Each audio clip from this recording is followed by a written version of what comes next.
Anything that's new tech, whatever related, fintech related. So you think that's gonna be something like they're gonna be using that similar to like my phone blowing up. Hold on one second. Anything that's new tech. Okay, that's how it is when we first go live. Hold on one second. Let everybody in the room. Hold on. Hold on, Stan. One second. Hey, Ray. Yeah. Yep.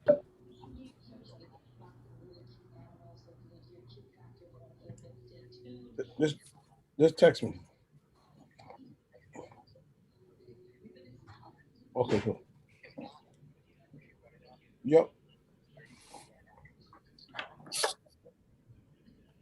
All right. Yeah, sorry about that. Okay, what's the name of it called again? Uh, hold on. It's called Innovative Q. Innovative Q.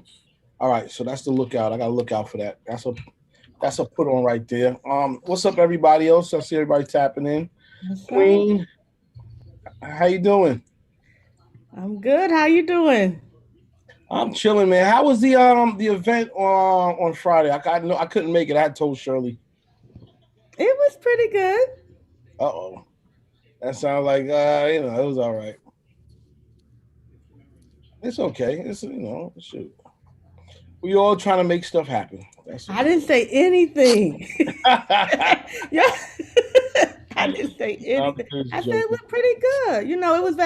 It was a great, project, to inform people about the legal app, and they did a presentation on the equalizer. So it was equal standard actually. So it was a legal equalizer app and equal standard. They did a presentation on the movie they're going to be releasing in May. Hmm. So it was very informative. A lot of people really, came and participated. There was a lot of interaction, involvement Hmm. around police brutality and ways on how we can combat police brutality and involve everyone in social justice. So it was very good. I mean, it Yeah, was. that's what matters. That's what matters. Yeah. That's it. Yeah, no, I wish I couldn't make it. I took the family upstate, so that's what happened with me.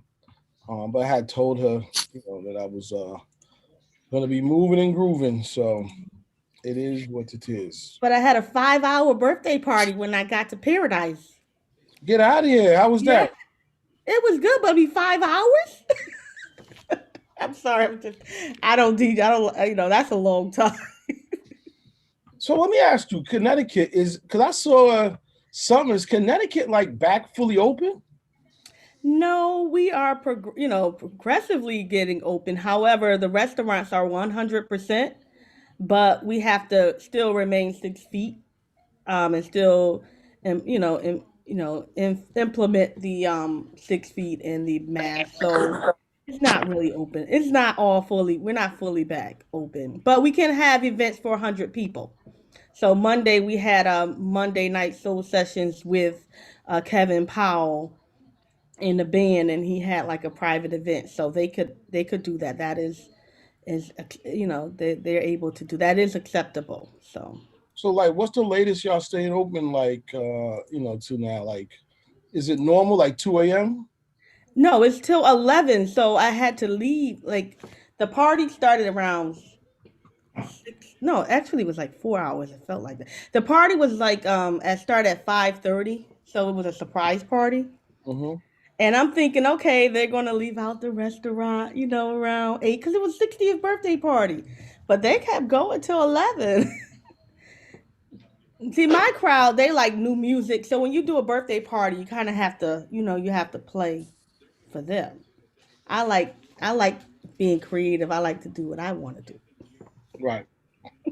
Okay. Yeah. That sounds dope. That sounds dope. People are tapping in. Yeah. Um, that's what's up, man. Yeah, New York is still like 11 o'clock, so it's like we haven't really got there yet, but it's a beautiful thing to see Hmm. everything starting to open up a little bit. It feels better than it did at the beginning of everything. So Yeah. that's just what it is. Um, Hmm. yeah, man. As people start to chime in, what's up, D Nice? What up, CL? Oh man, just here, just chilling, man, just hanging, doing what we do, getting ready Wait, I to. heard you talking about New York. Wait, New York is you guys are opening up? No, not really. I mean, 11 o'clock is like. Could you imagine being in New York and you had to leave the venue at 11 o'clock? It's like something that you can't really even fathom it. I Like, know. you don't even really get to the club at 11 o'clock. You know? Yeah, that's crazy. I mean, it's better than not being open. No doubt. And they had us on the 10 o'clock for a minute. They opened up to 11, but what's happening is that human nature is getting restless. So everybody's so used to we've already been locked up. Now you go through the winter, we get like a 170 degree day, and people are like they can't handle it. So you have a lot of people that are closing their doors at 11 o'clock. And it's like, back in the day where they just be like, listen, whoever's in here, you can stay. So you got a lot of that going on. The Bronx got its own culture going on. Brooklyn, there's a lot of underground parties, but all of that stuff is like risky. Yeah, I don't do anything, bro. I literally stay home. I went out to dinner to meet up with a client yesterday, and even that shit felt weird, like being in a restaurant. Right. Meeting up with people to talk about stuff is like old school. Like I'm like, I don't know. You know what I mean? But you an old man, CL. You an old man. I feel like it, June. I feel like, shoot, man. I don't do anything. Most I do is go through my friend's house, play dominoes, come back. Old Jamaican. Anyway, what's up, everybody? Jones, how are you, sir? As people are gonna tap in, this is New Music Wednesdays. Do it every week. I'm gonna shout to everybody in the building. Stan the Man, Queen B, D Nice, June Archer, Brother James Brown, Malcolm Masters, DJ Lux. In comes Bionic right now. Shout out to Earl, DJ I95. I see you. We play the best records that we could find for the last 7 days and whatnot. We're gonna definitely get into your record, D. I'm gonna play a couple records first, and then give us y'all thoughts, and then we'll get into it as we go. But yeah, New Music Wednesday. Let's start out with this. Honest opinions. Let me know what y'all think. All right, new joints. Straight hip hop. That's Cowboy featuring Little Wayne. Cowboy, I think he's out of Texas. What y'all thinking? What y'all thinking out there? I mean, it's cool. I mean, this James, man. Shout out to everybody on the call. I just see it as maybe a radio song. I don't see it like bumping in the club or nothing like that. But something a filler type song or something like that. Okay, can't be mad at that. All right, cool. I'm gonna play one more, and then I want to get into of course, D Nice is one of our special guests today, and whatnot. Obviously honored to have him. Hey, this is Malcolm Masters. This is my first time on the call. I just want to piggyback in on that last comment. I'm transitioning from like clubs, like from Massachusetts and Maryland and DC to like internet radio. And then a song like that, I definitely would have shied away from. But right now, where I'm doing internet radio and a mix show there, it's like a different vibe. I could definitely see that working well on the radio, on mix shows. Because it's not always about providing that club vibe that like D-Nice does. He's like killing it right now, him and Jazzy. But internet radio station, I could definitely see that doing well.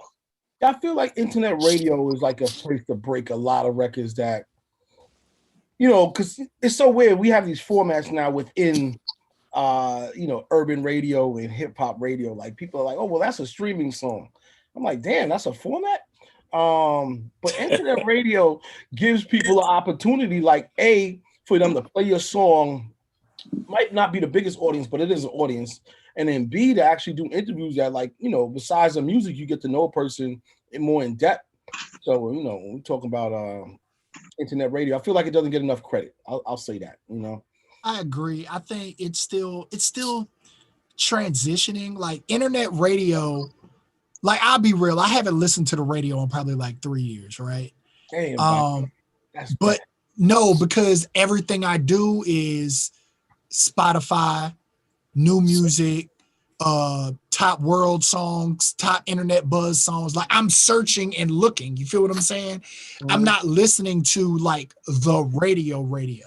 And there's two main radio stations in this area, two commercial stations in this area. One is in Greensboro. They tend to break more records and they tend to play more street stuff than the one in Raleigh, which is a little bit more on the safe side. Then we have some college stations that do just straight hip hop. You know what I mean? And they play whatever they want. But for the most part, like I said, I'm a streaming guy, and with a record like that, it's like you said, like the formats and all the other stuff, it fits, it works.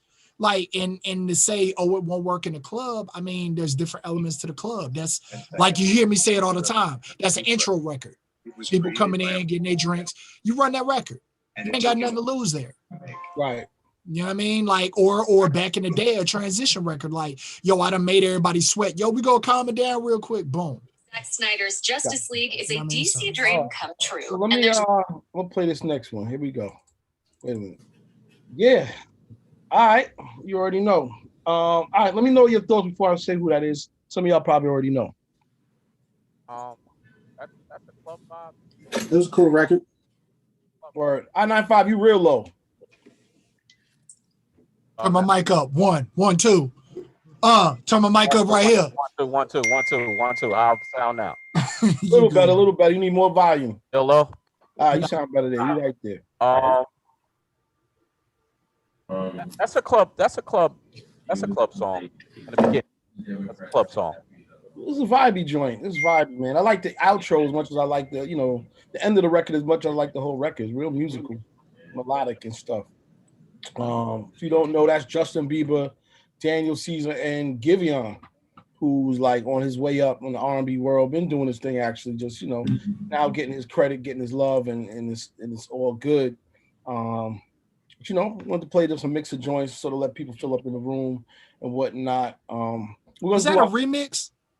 No, that's an original record that came out. So Justin dropped his album, I think last Friday. I heard the album. You know what? I might have skipped that because I heard him do it live on the Tiny Desk joint. That might have been what it was. Hold on. How was his Tiny Desk? It was okay. It wasn't anything spectacular. Probably my favorite thing about it was the last record. His band got real loose on the last record. Other than that, I mean, it was all right. But that's not really his lane, though. Like, I mean, I know he plays multiple instruments, but he's jumping into a different bag now. So I would say just give him time. It's really hard to judge that right now. Yeah, like it wasn't garbage, but it's not something I'm like, yo, y'all need to see the Justin Bieber, except for that last record. Like I said, the band got loose, but I think he's in a transitionary space where he's still doing some like Christian contemporary mixed in with some pop. You feel what I'm saying? Like, so you said this is Christian Nah, I don't know. No. Listen to what I'm cussing and everything. Listen to what I'm saying. Album overall is definitely, it has those layers in it. I'll say that's what not I'm saying. Christian. That's more of what do they call that? It's inspirational. Inspirational and Christian contemporary blur lines. But I got you. Yeah, I was say, yeah, you can't. That's why I hate titles, bro. They'll go in on you like, yeah, that's but the genres is like there's so many genres and subgenres. What up, Dwayne G? Listen to what I'm saying. Felicia Palmer got a lot going on. I don't know what's going on over there. Felicia, hope all is well. Anyway, as we go into it, there are a lot of genres and subgenres now. It's crazy. Like you almost need a library or a dictionary to sort of figure that out as a DJ and how you like divide up your crates. But anyway, that being said, we got a old friend in the building. We got to take the time to honor him. And we played the song last week. And I told him that we played it and he was like, yo, I'll jump on this week. And true to his word, he is up on his joint early. Shout out to D Nice. I don't want to call him a legend. I think, the thing about D Nice I respect is like he's progressing every area of art that he's tapped into. Shout out to him, obviously, as an MC and producer, but then also being an incredible photographer. You know what I mean? Taking photography to this new heights. So D, I don't know if you're there, but definitely. Oh no, I'm here. I'm just listening, bro. Trying to Okay. figure out how much money I owe you for that intro. Oh man, it's the truth though, man. I tell you, I ran into D one time in Brooklyn, like by by close to Brooklyn Bridge, and it was him and I think Tech from Smith and Oh Wesson. yeah, that's right. Yep. Such a random day, I mean, It was a random day, man. I mean, that's just the way I've always been, bro. Like, with this journey was really about. I know, not to take too much time on this joint, but that's John calling. This journey has always been about like not wanting to just be looked at as one thing, like because we all love entertainment, like, and it stemmed from my days with Jive and my days with KRS, and this is never a knock on anyone. Like, when we first started in the group, I like always had like a little bit of tension between Chris and I because I was always just curious about everything. Like I wanted to know how to DJ, I wanted to know how to rap, like I wanted to beatbox, I wanted to do all of these things. And KRS thing was always like, nah, you're gonna carry the bags. So my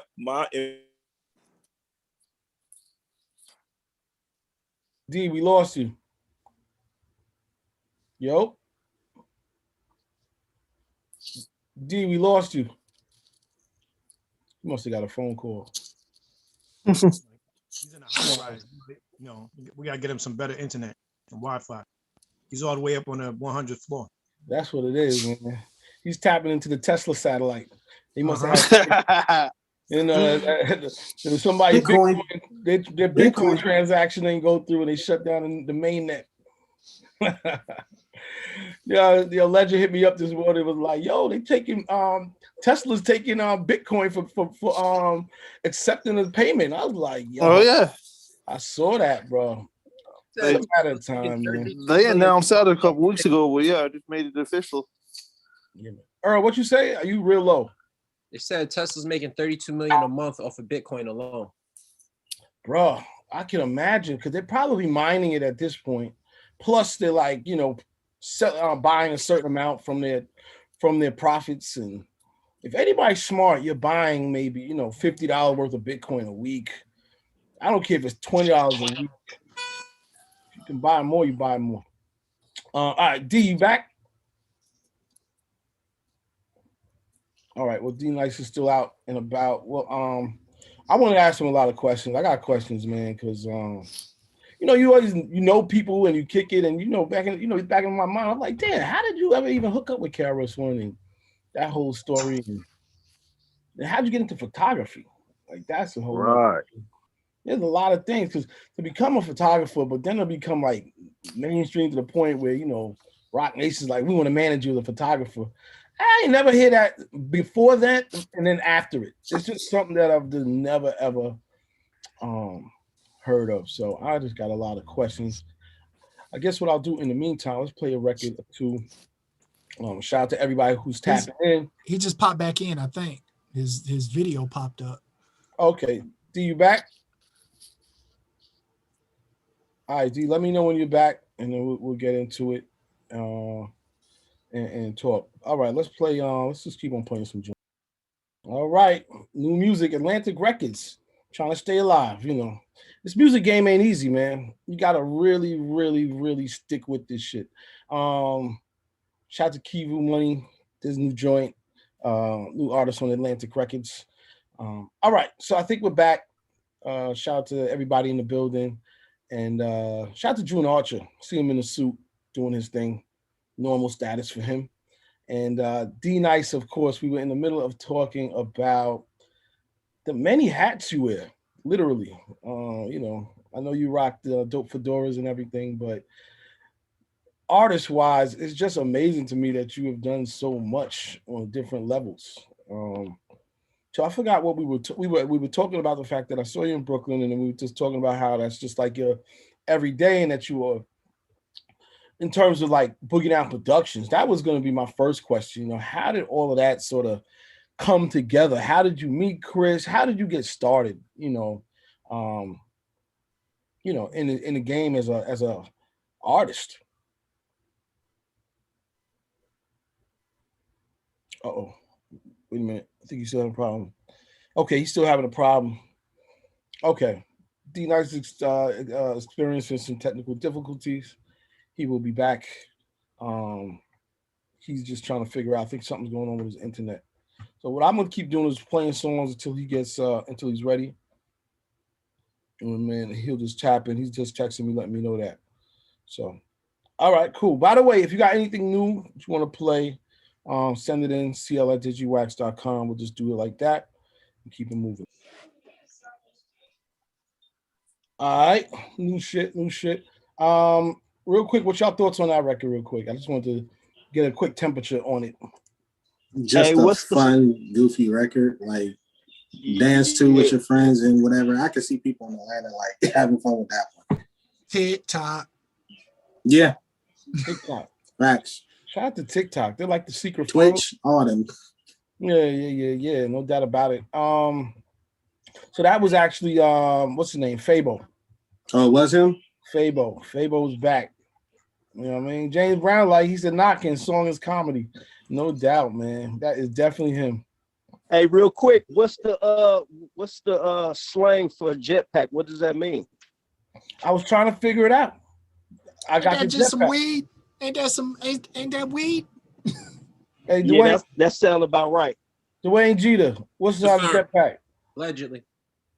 Whoa, I'm sorry. Hang on. Can you hear me? I'm sorry. Yeah. What's jetpack? Jetpack.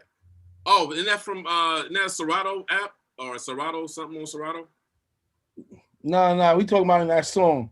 Oh, I don't know. Shit. I don't know. Where you at, man? Where you tapping in from? I see you got the outhouse in the background. Yeah, I'm in LA right now. I'm in LA. Okay.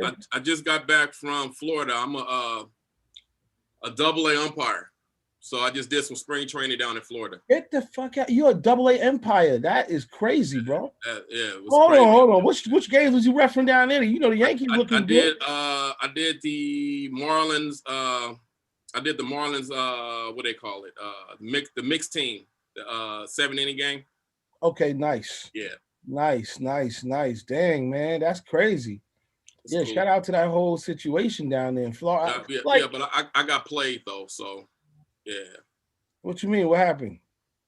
Well, I don't know if you guys are baseball guys, but our chief crew gave us one instruction what to do, and then when I got evaluated, oh, that was you. And when I got, hey, so people looking for you. When I got evaluated, they asked him why didn't I go out, and I said, well, we pre-gamed that we're not supposed to go out. He was like, that's not what we taught you in school, and blah blah blah blah blah. So it's very political.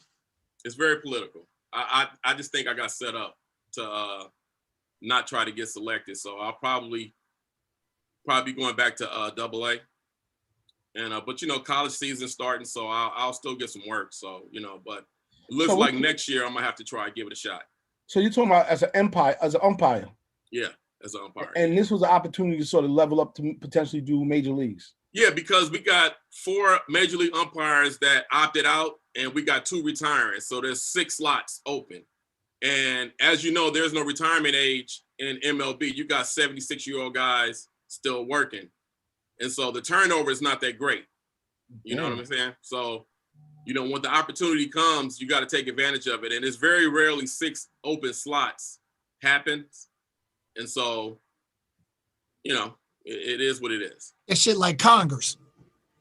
These motherfuckers there till forever. There forever, man. And it's a crew thing. You with your crew, and and now with instant replay,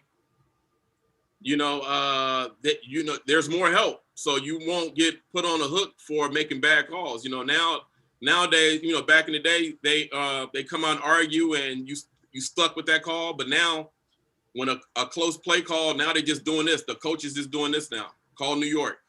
And so now you go to New York and they overturn the call. So it's less arguments. Only thing that's really getting argued now is balls and strikes.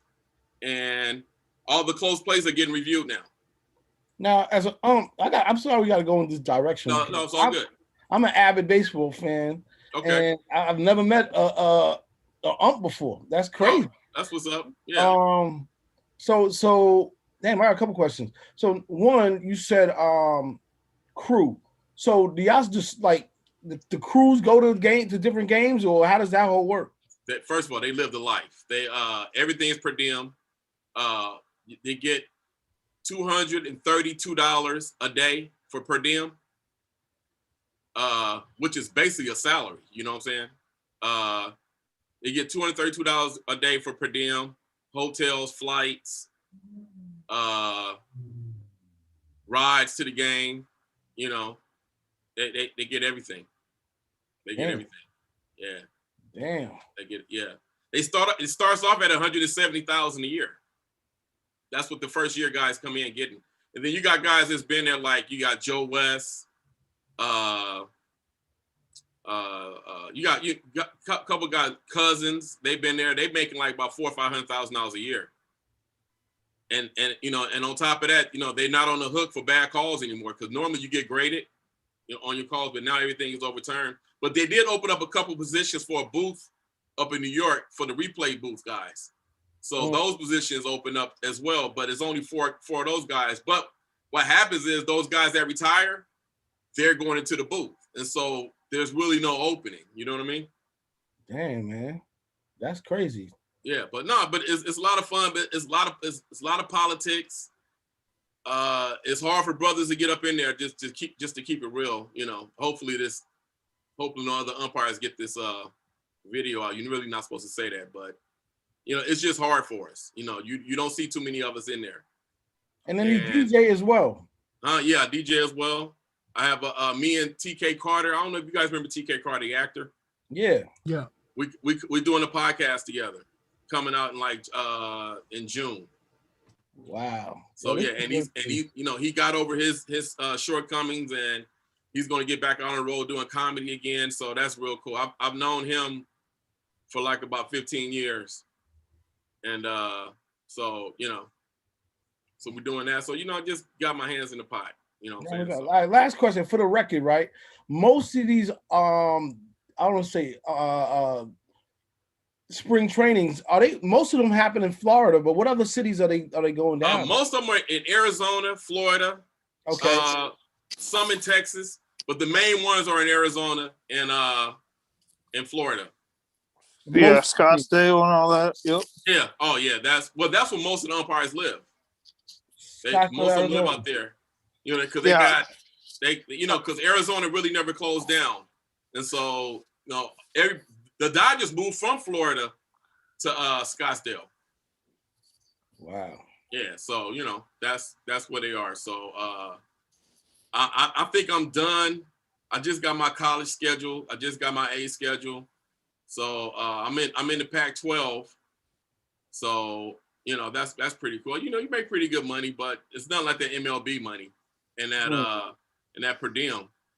You know, so right. But no, it's a lot of fun, and you know, it's cool. Oh man, that's dope. Well, thanks for for tapping in, man. That's dope, man. That's for sure. You know, it's amazing to me that DJs, you know, you forget that DJ. You know, most of the time you think of DJ just, you know, a DJ. And that's all you do. But yo, DJs have some pretty intricate lives outside of you know, spinning at spots, man. It's yeah, crazy. no, man. I mean, they do it all. I mean, actually, there's a guy named Malachi who's a brother who's going to get called up this year. He's an umpire. He DJs as well, and he's a really good umpire, and they like him. You know, he's a company man. Hey, you can't be wearing do-rags and trying to you know, call strikes. You know. No, I'm just joking. Hey man, hey, look, you know, hey, look, you still meet ladies after the game. You gotta keep it wavy. You know what I'm saying? I'm trying to get your waves in check. You gotta keep your waves in check. I ain't mad. Got it, man. Got it. Yeah, man. So, you know, funny as hell, man. Well, that's all love, man. Well, yeah, no, it's all good. A lot of fun. I got 3 more years. I've been in A-ball for 7 years. They give you 10 to make it to the bigs before they get you out of there. Okay. Yeah. Okay. So, you know, this is all good to know, man. Shout out to my man Scott Shelton. He's in the building. He just tapped in for a minute representing Island Records. What's happening, Scott? What up? What up? How's it going? I can't complain, man. Everything's good. Everything's good, man. Where you tapping in from, man? You look like you're in the cabin or something. I'm in Connecticut at the moment, back and forth between New York and Connecticut. Yeah, no doubt. Shout out to CT. You got a lot of CT in the building. All right. Yeah. Hartford in the building. How you guys doing? How's everybody today? How you doing? Good? Well, pretty good, man. So want to play your joint just for everybody, man. Like I said, Scott is over at Island. He's the what's your position, Scott? Radio promotion. There you go. Head of radio promotion. Real humble guy, but real cool guy. Me and him hung out, got drunk in Puerto Rico, running around in one of these conferences and smoking herb. And that's how we, that's how we, you build relationships with people. And that's what it is, man. And no, he's cool, brother, doing his thing over at Island. Scott, let me play this song, but tell us a little bit about it before we play it. 100%. So this is young Devin. She's 19 years old. She's repping Brooklyn, Trinidad. We have this song on Hot 97, Power 105 right now. We're seeing crazy Shazam reaction in New York. We saw like 1,000 Shazams in the last 3 days off of 15 spins in the market. The music video is featured on BET Jams, Vivo Discover. We got some good playlisting on it, and we just feel really good. She's she's been doing soca music since she was 8 years old, and then for the last 5 years or so, she's been doing the hip hop circuit, freestyling everywhere from Sway in the Morning to being the youngest artist ever to do the BET Hip Hop Cypher in 2019. She has bars, delivery, cadence. She's super professional, great personality. We're really excited to present Young Devin. And this is straight to it. Let's do it. You know what I mean? This is some real hard spitting to just, get going. But anyway, I'll open it up, everybody. What's y'all thoughts on that, Young Devin? Yeah, she can spit. She's nice. Like the joint a lot. Right. Short and sweet too. It's less than 2 minutes. I feel like again we were talking about this. It's like the new wave of music. Well, this originally started actually as a freestyle, and then it just kind of took off from there. She's super versatile. She sings as well. So definitely be on the lookout. A lot of follow-up records coming. We're really excited about her. And like I said, we're getting a lot of mixed show support, and it's definitely reacting. So keep your eye out for Young Devin. All right. Thank you. Appreciate it. No doubt. I-95, you was trying to say something? That is definitely a turn-up song. That's a turn-up song all day. Cool. Anybody else? Malcolm, SOHH. Great delivery. Very confident. Definitely coming up. She definitely be coming up. Yeah, man, when I heard it, it flashed me back to that jigga who, jigga what. I was like, yo, that's that energy right there. So definitely turn up music. Dope. A lot of records, man. I want to say something. I'm using somebody's account right now, but I've actually been following Young Devin for about 2 years now, and she's come a long way from when she first started, and she's got bars, and she's also got great not just delivery but a great presence, which I think is kind of missing with some of the records these days. Right. That being said, the fact that you've been following her, I think, is good too, because Scott is the type of guy like, the drops or, the other interviews. I know a lot of people on here got radio shows and other platforms, but make sure you link up with Scott. He's over at Island. They had a great year last year. They broke Skip Marley. Skip, I think, was like the year before into last year, which was a big story. Had a number one, obviously. They just Low Down. Yeah, Low Down. That whole project was dope. I ain't gonna lie to you. That whole project was dope. But they broke that. They put they rolled up their sleeves and got that going. So link up with Scott. I know the chat room is where it all goes down. Scott, if you want to leave an email or a way to contact you. And while you're doing that, what else y'all got? Anything new? Anything else y'all got coming down the pipeline? I know y'all do a lot of development acts and y'all sort of break them. Anything we should be looking out for? I mean, always keep a lookout for Emotional Oranges, for They, Jesse Reyes. I mean, everything else I'm gonna keep close to the vest for now, but definitely keeping the focus on Young Devin right now as far as turning it up. Okay, dope. So, I didn't know They were signed there. That's good. That's good to know. All right. So yeah, I'll drop my email in the chat and hit me up. Appreciate it. Thanks. Wow, respect, big respect. All right, okay, play a couple more joints, and we're gonna go into international after this. Oh shit, that shit was sort of hot right there. All right, Queen. This is the Queen pick of the week. She does this every week. She goes digital digging. Yes, I did. What is this right here? Last is he actually has a song out called Overrated as well. And I was like, I was gonna present it, but I wasn't sure if y'all played it already. So I was like, well, let me check something else out what he has. And I heard this, I was like, oh, this seems like a great song for the club, the women, the ladies would love it. He has a new album out too, but this came out in November. I'm like, you should have pushed it more. So I really like it. I think it's a great song. Very smooth. You know where he's from? Because I like the fact he put Dom Kennedy on it. I'm like a Dom Kennedy fan. He's been doing it for a minute, out of Cali. And yeah, this was a good balance. You know what I mean? Never heard it before, but it felt great. Yeah, I think he's from Inglewood, California. Yes. Yeah, he from Inglewood, and then Dom, the last event I DJ was like a couple weeks ago. Dom Kennedy was there. It's actually well, I don't want to say his who it is, but yeah, he was at the event. So yeah, he from Inglewood, BLX, and yeah. Yeah, that's just real. That was dope.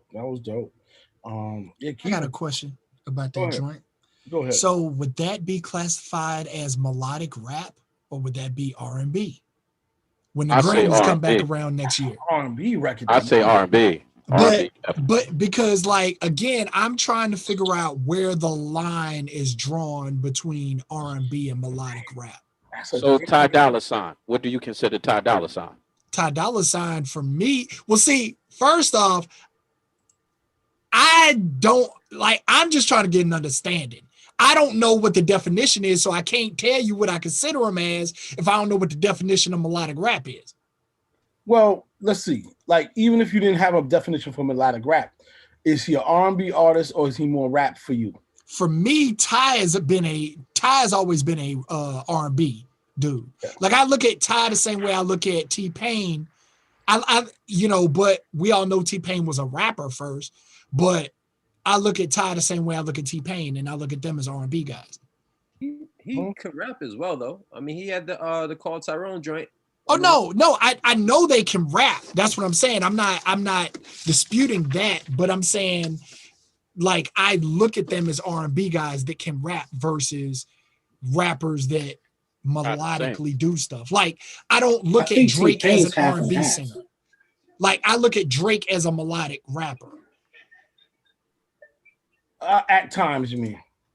I mean, that's where I'm trying to find where the line is. Now that it's a category, I'm trying to find where the line starts and where it stops.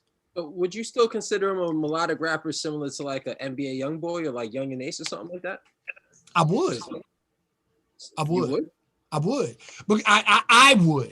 I would. Now, does that mean it's correct? No. You know what I mean? Because even somebody with a Future, if Future drop a new album, is that melodic rap or is that R&B? That's melodic rap. What about Young Thug? There's no such thing. I don't even think there's a thing. Melodic rap? I've never even heard of that category. We're making that up. No, it's an official Grammy category now. Oh my God! So that's why I'm I need to figure out what's what at this point. Wait, because of Post Malone. Real quick, because D Nice came back in. I know he's he's sort of pressed for time, so I just wanted to get him back on. I know he's been on and off with the internet and everything, but it's all love. So D, real quick. Yep. Can you hear me now? Yes, 100%. All right, there you go.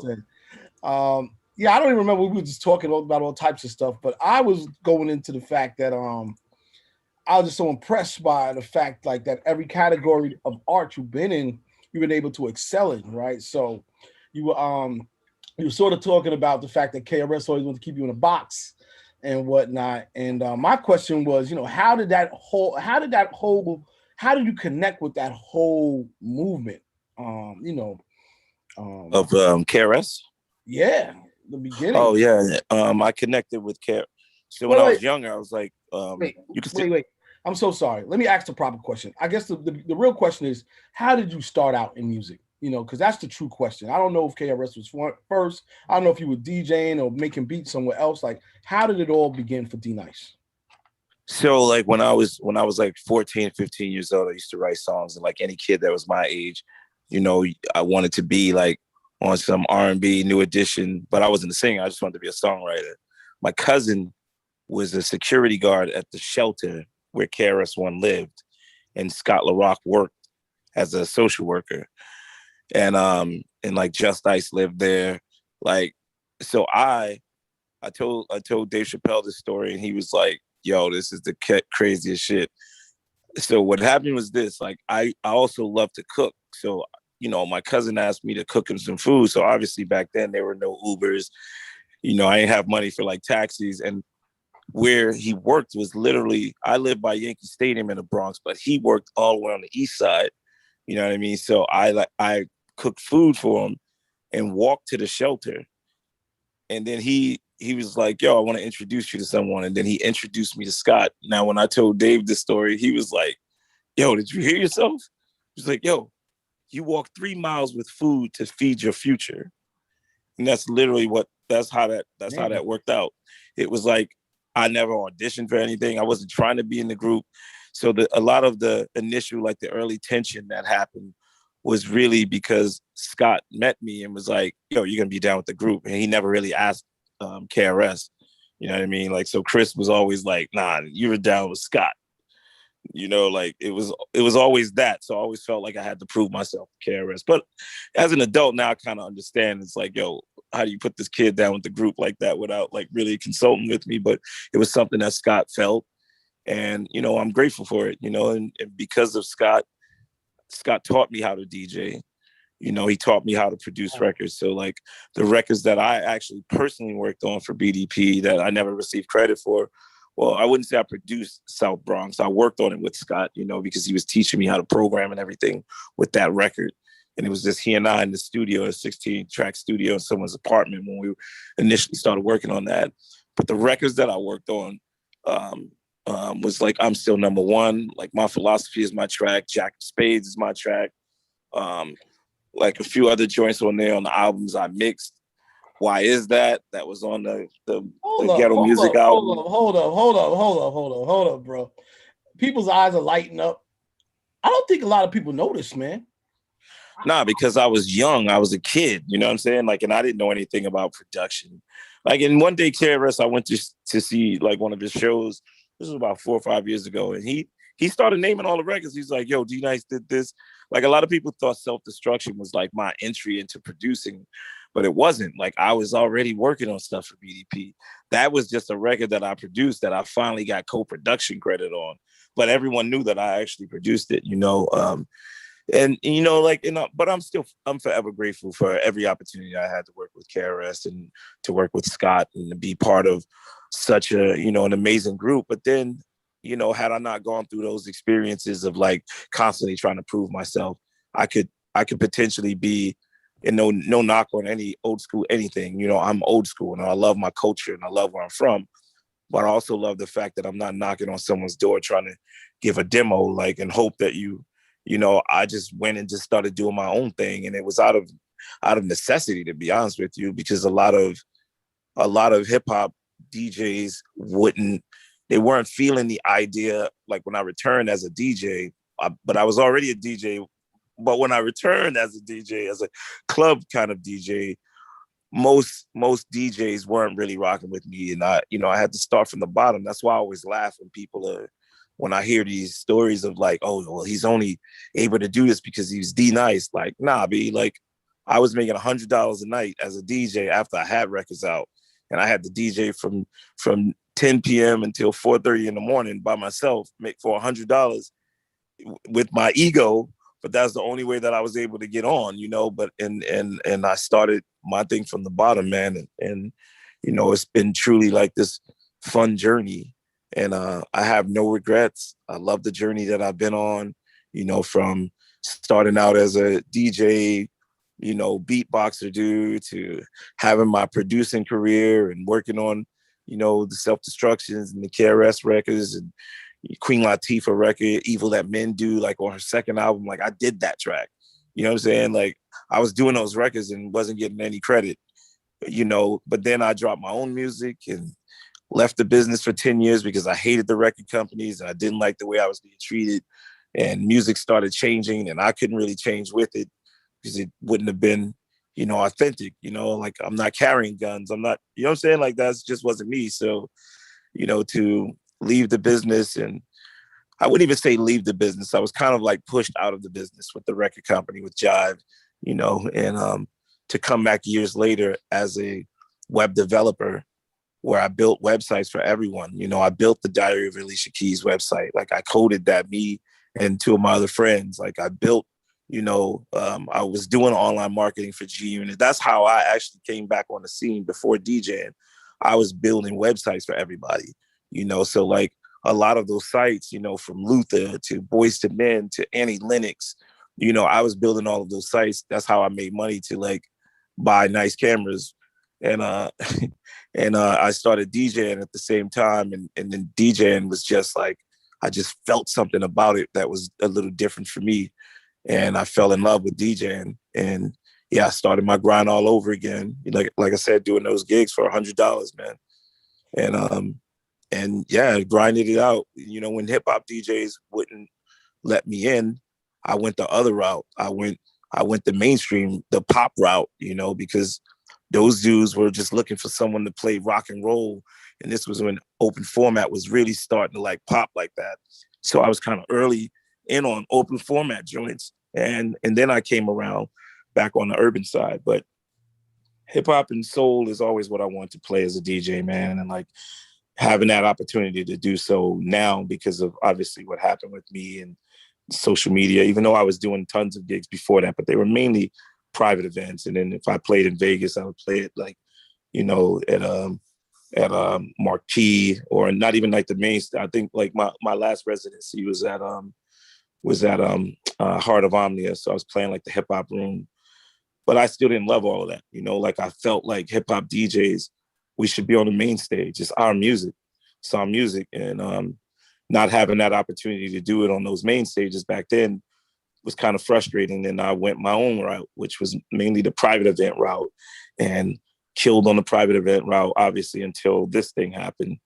And the beauty of what happened for 2020, and it's not just for me, man, but just for like music, was that R&B music has always been like, that shit has always been the nucleus of our business, man. Like the soul of everything, you know, like I don't care whatever, it's a pop record, like the Justin Bieber record is super dope, but that's R&B, you know what I mean? Like, so to have the ability to play R&B music for the world and for it to resonate, and not just new R&B, where I'm rocking classics and I'm rocking, you know, I can still rock Anderson .Paak, or I can whatever, as long as it just feels good.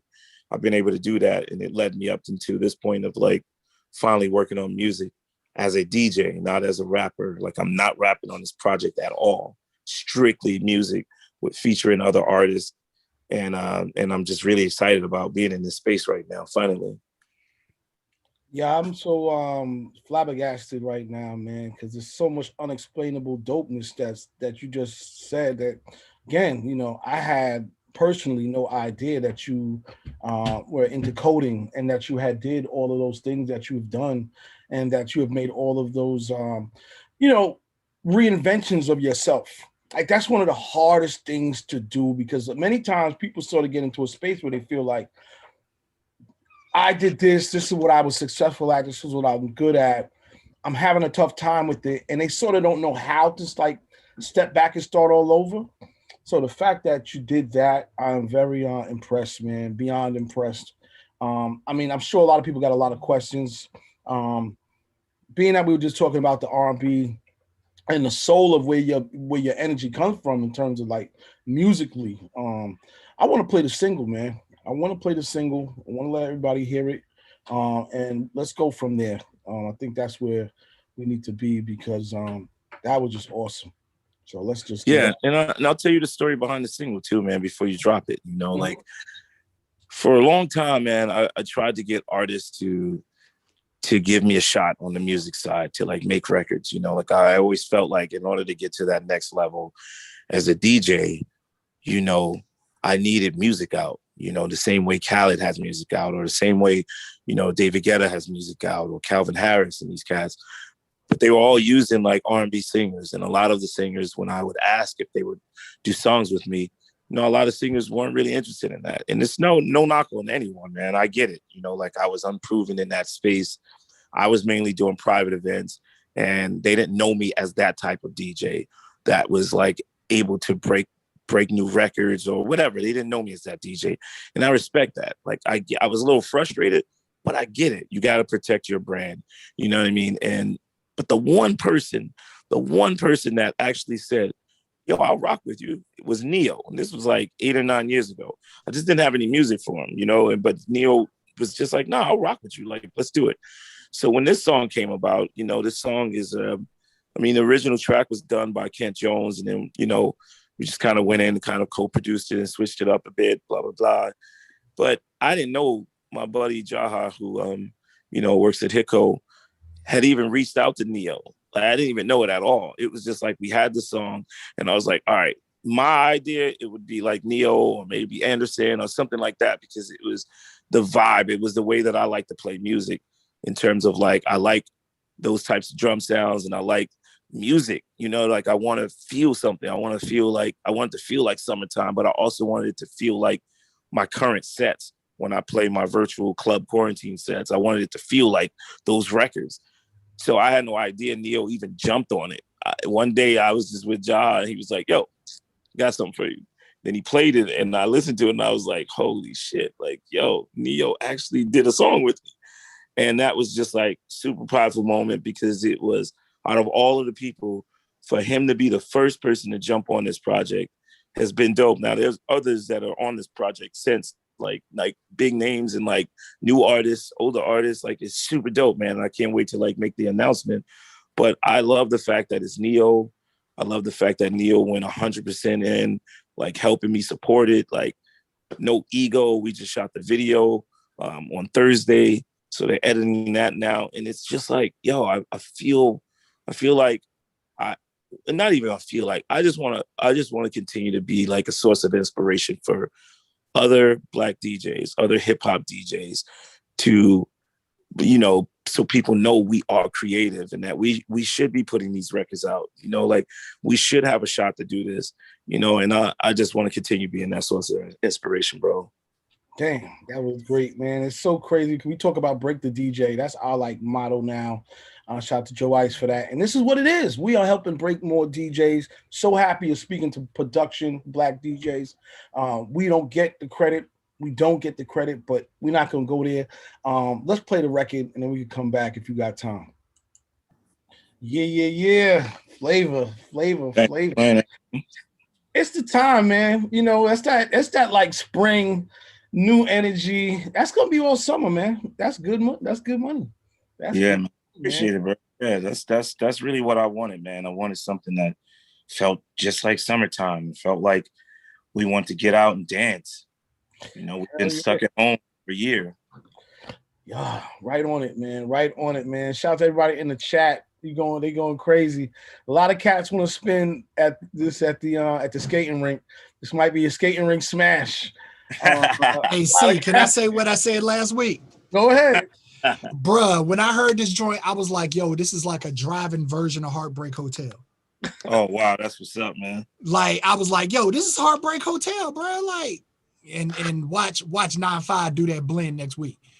Like, yeah, crazy. It's crazy. Like, yesterday I found out that it was #1 most added R&B song for the week. And that was just like a dream come true to me, like to be able to have something that my culture would be happy with and proud of, and I'm just grateful, man. Like, honestly, it's just been like one of those years of like, watching like how you can put in so much hard work, man. And I know to like a lot of people, they think it was like overnight, but I truly just shared my whole story with you guys, man. It's been hard work, man, and grinding for decades. I've been in this business for 3.5 decades, and it still feels fresh to me. It still feels new. I still feel inspired by it. I feel inspired by the DJs, and like, you know, there's nothing that makes me more happier than when like Black DJs are like, yo, I'm happy for you. You're killing it, bro. Like, it makes me want to keep going, you know, like that. That is like a great feeling, man. So at the end of the day, man, I hope to inspire some DJs to, like I said, man, and be passionate about creating music, creating our own music and putting that out there. Man, awesome. I'm going to open it up because I know that people are bursting with like all types of questions. Well, I'll be honest with you. I'm 15 minits late for my meeting. Okay. Yeah, okay. If y'all going to be on here, I'll jump back on. I just got to jump onto this meeting. Jump on your meeting. We're here. Appreciate you doing that. Thank you for that. Like, the whole history was crazy. Do your thing, man. We are here. We'll be on till 6. So. Oh yeah, I'll jump back on. All right, cool. Do it. Dope. We're doing a rolling interview with D-Nice. This is awesome. You know, we'll be doing D-Nice the whole show. Don't matter what and who's playing. When D-Nice gets back, cutting them off. No, that was dope, man. I ain't gonna front, man. I did not know he produced all of those records because the truth is, when we were younger, all of us, come on, you had BDP records, and you look at the productions, his name's not in the production. It's not in the credits. It's whack. But he did still #1. Come on, what are you talking about? These are records that made me do what I do.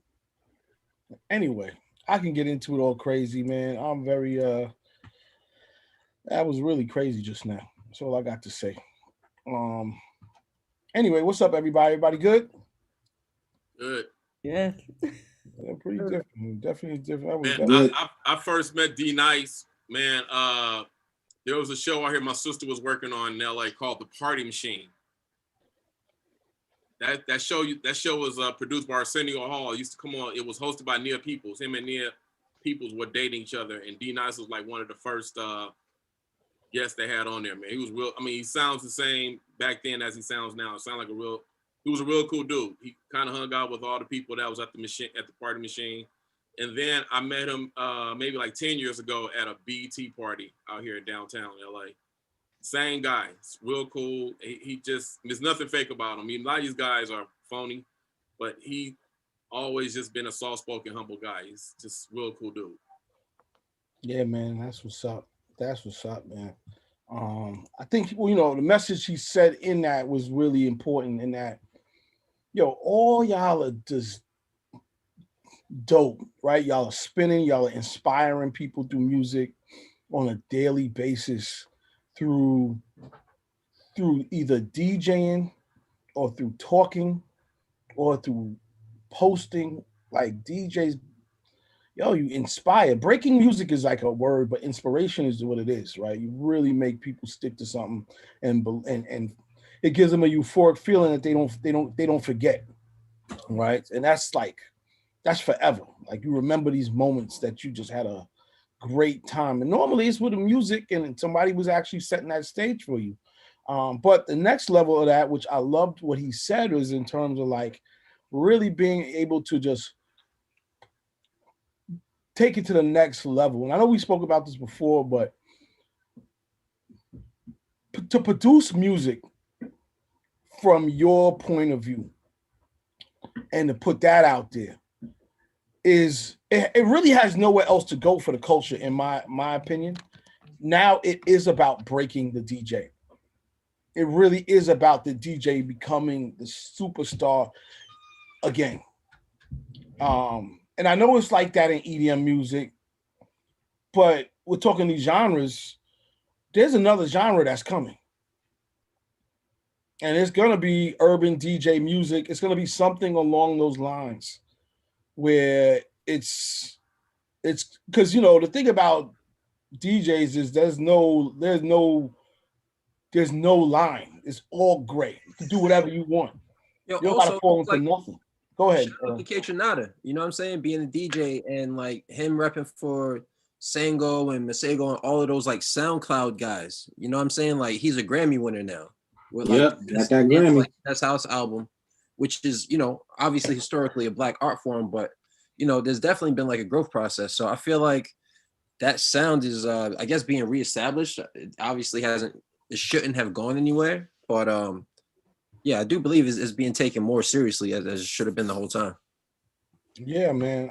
I'm just really I'm sort of like still flabbergasted by the positive vibe, but also just the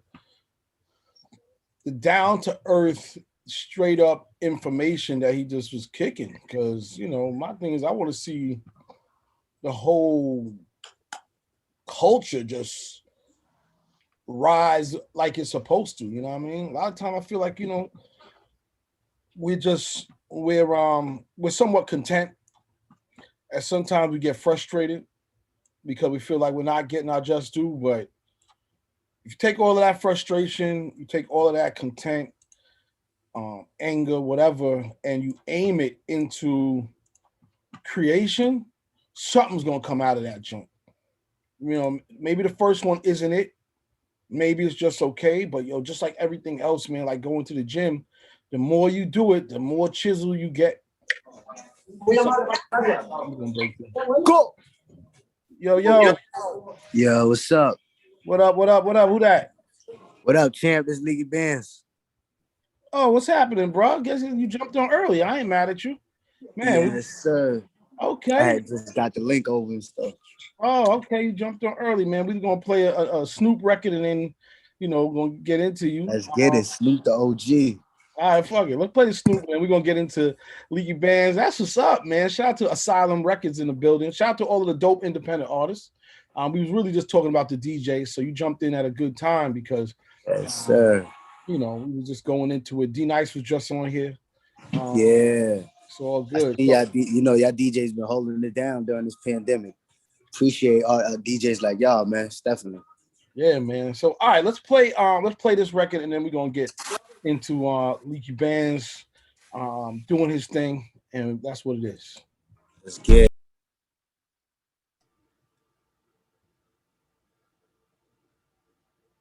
All right, new shit. Snoop Dogg. You already know what it is. The Dog Father is in the building. Damn, shout out to Rick Rock. Yeah, man. Rick Rock does no wrong with me. Snoop Dogg does no wrong with me. I'm good with that. Yeah, man. Well, that's what it is, man. Yeah, without any further ado, we got our second artist in the building for today. Part of the Asylum Records takeover, man. Shout out to Asylum. Yeah. Yes, sir. Artists. So many artists. People don't know the story with Gucci, man. You know, the story of what they did with Cameron and Jim Jones and all of that stuff. Definitely. Got a lot of artists, a lot of millies. So yes, sir. So we got, you know, Leaky Bands is in here, yo. You know, we gonna get into it with him. First of all, my brother, how you feeling, man? Hey, I'm feeling good, man. I'm at the jeweler just connecting. Okay, no doubt, man. So before we get into the project, man, where you from? I'm from Lower East Side, Manhattan. Went to school in Brooklyn. Yeah, I'm, you know, just Manhattan and Brooklyn back and forth. Oh, wow. That's crazy. Okay, shout out to New York. Yes, sir. That's dope, man. That's dope.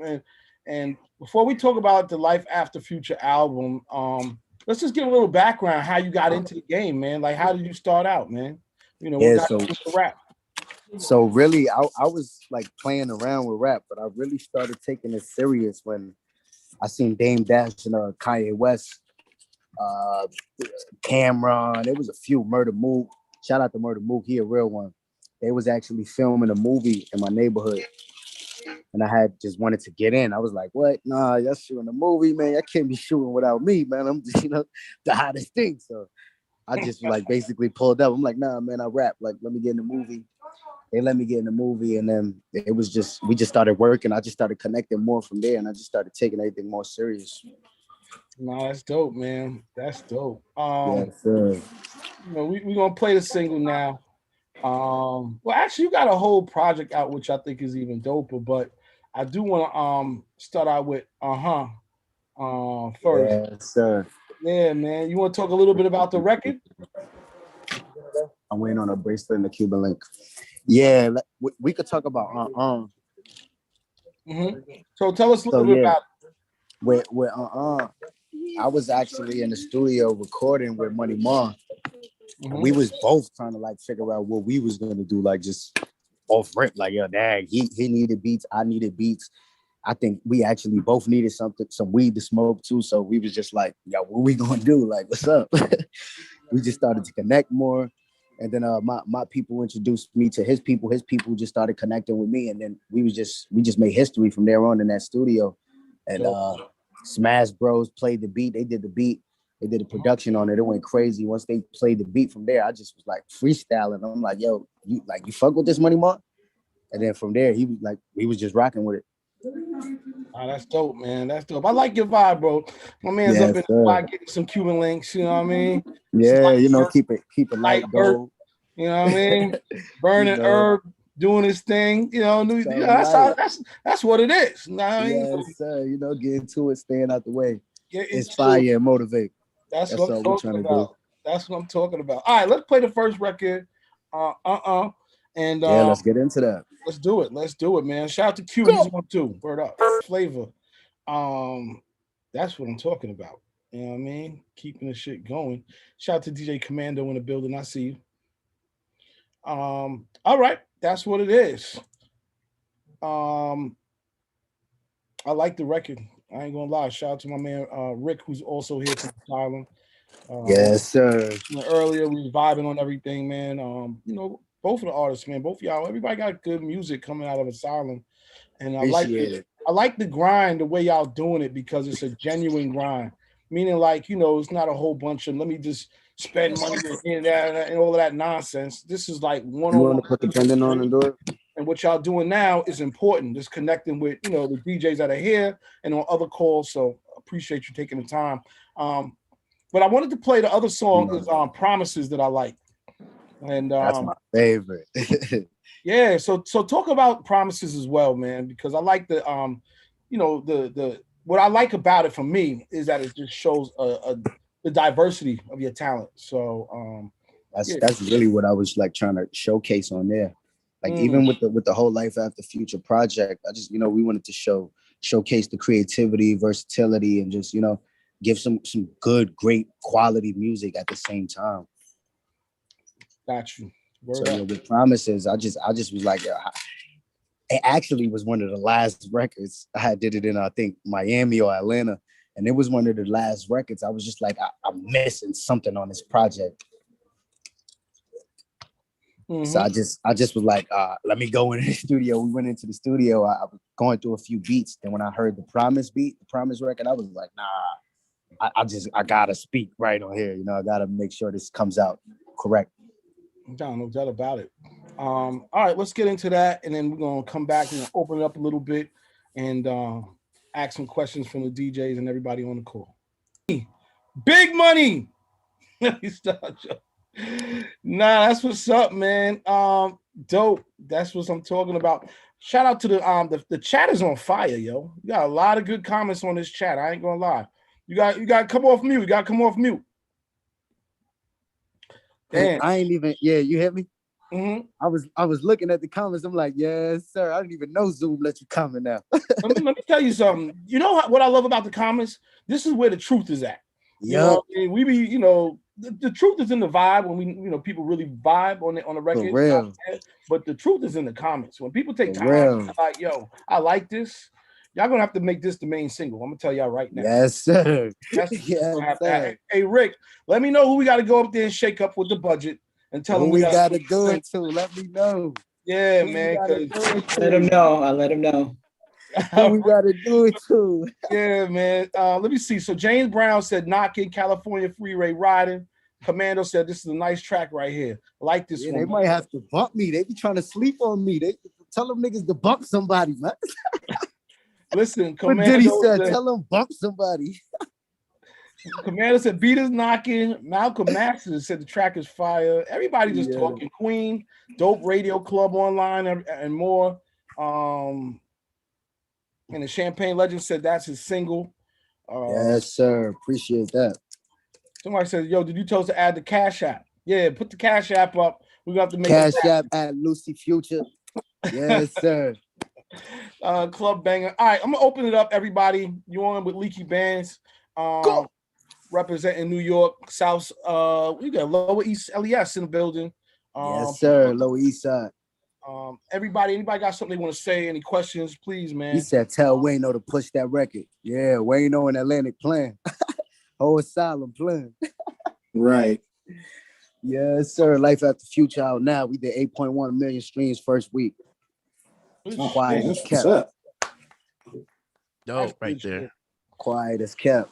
So yeah, anybody got any questions? Anything they want to say? To Leaky, this is what it is. This is the young here. guy.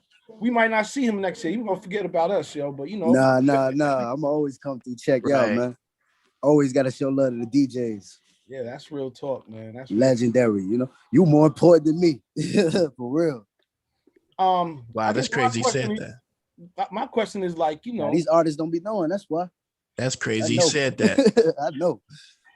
Yeah. So who else? Oh, go ahead. I'm gonna let y'all ask questions. Go ahead. No, I ain't even got a question. This Commando. I ain't even got a question. I just wanted to say two things.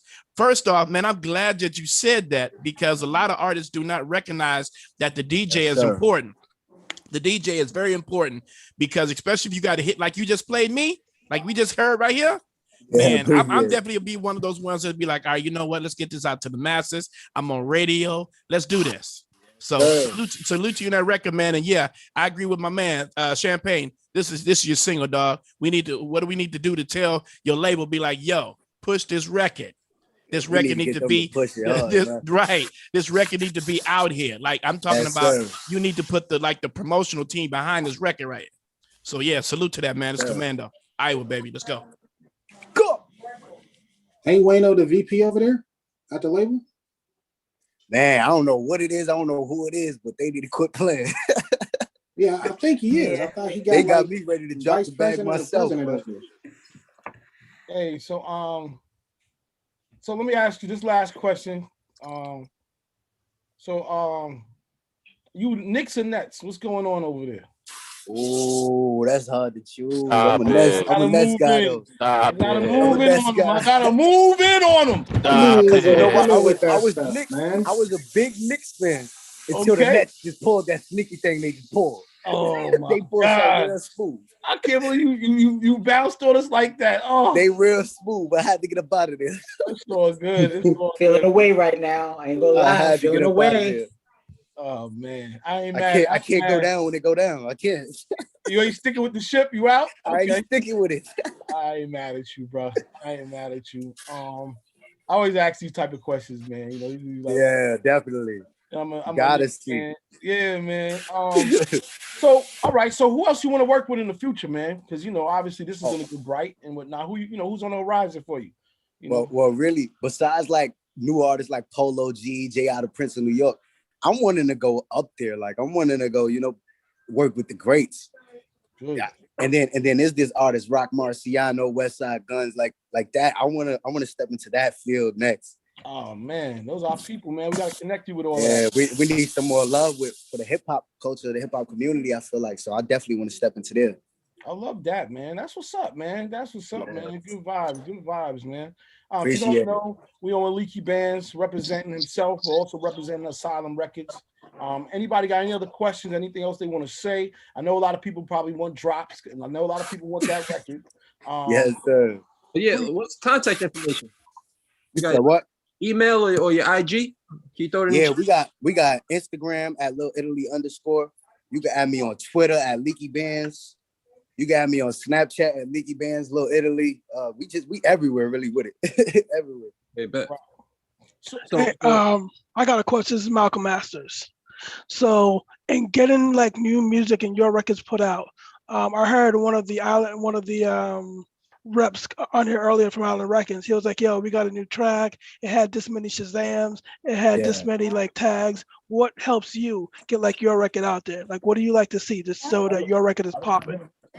So really what helps me getting the record out there is just really going to network and connect with the people. That's what's best for me. Just really going out there speaking and just, like how we on this conference call right now, just, being out there and just being there with the people. I feel like nothing works better than that. just giving them your real authentic energy on top of the music that you're giving to them to, sit down and dwell with. So I feel like it's really nothing bigger and better than that. When's this joint dropping? You said what? I said, when's this joint dropping? Really, it's out right now. It dropped March 5th on all platforms, and we just been testing the waters with it. This is like my first mixtape, and I just been testing the waters, just trying to, experiment and just dip my hands into different categories, just play around and expand the portfolio, really. The joint's wavy, bro. Keep it up. Go! Appreciate it. Nah, man, we gotta have you back, man. Anytime. Both you and Q run it up, man. I know Q's been For real. hanging in the back. Yeah, Q been going crazy. That's another artist I want to work with too. He been going crazy. We definitely got to do a little EP or something. Look at my boy. Good looking, son. You too, son. Yeah, it's only right for the culture, man. It's only right. No doubt, man. No doubt. Q Yes, sir. out. I love what y'all got going on. It reminds me of back when cats did work with each other and make records and just be Yes, sir. and support each other, go on the road. We about to open up again. So, shout out to New York State. We just legalized marijuana. New York State just legalized marijuana. So you already know it's going down. I'm hyped. Lying. I'm not lying. No, it's coming. It's coming. Oh, we lit. It's soon. We soon gonna be able to smoke upside. Don't worry, the pounds is getting grown. Anyway, we're gonna talk about all of that on another call. We loading them up. Shout out to everybody going upstate, getting their own little farm. It's all good, man. So Q, man, how you feeling, brother? Cooling, son. I'm cooling. Yeah, okay. You look like you're feeling. You got the couch, the light set up, or the sexy lamp. Not even. The sexy lamp. I'm just cooling. Okay, I see you, man. You in New York, I can tell. I'm in the yams, son. Okay, that's what's happening. So, how's the music been treating you, man? How's your year been so far? It's going good so far. You feel me? It's going calm. You feel me? I'm now getting consistent and show my music and shit. You feel me? Just dropped 2 singles from recently and shit. You feel me? Shit, it's getting there. You feel me? Yeah. I'm just working, son. That sounds good, man. Sir. Good, man. So before I play this 2020K, one of the singles that you launched and whatnot, let's just give everybody a little background about who you are, where you're from, and then how you got into, music. Just, the same way I did with Leaky, just sort of your background, man. What's your history? Yeah, my name Q Run It Up. You feel me? From Brooklyn, and I got in I don't know. You feel me? With music, everybody I be around never thought that I would have end up doing music and shit. You feel me? Cause I can't even sing like that and shit. You feel me? But the motive and the plan was just to be successful and shit. You feel me? And when I was in military school. You feel me? When I was in military school, I used to write songs and shit. You feel me? And they used to have this room where we used to get letters in and shit. You feel me? When I was in there, I used to sing the song or some shit like that for my man and shit. You feel me? And they used to fuck with it and shit. So they told me when I come out, I should take it serious. You feel me? So when I came home, I went to the studio. You feel me? And I was trying to sing one of the songs, but with the audio tune and shit, I couldn't really sing. You feel me? So I was like, damn, so this shit not even for me, you feel me? But then I made my first song, and then I took it back to the studio after I took it back to the studio because it wasn't done. And then when I put it out, everybody started jacking it. Song Trapping on Trap. That was my first song I put out. You feel me? Yeah. But yeah, though, you feel me? Yeah, man. Yeah. Shout out to Brooklyn in the house. Yes.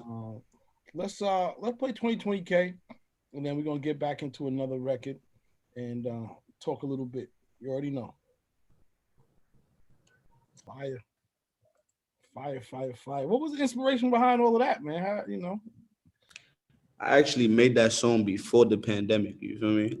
I made this song. This was the start of February 2020. You feel me?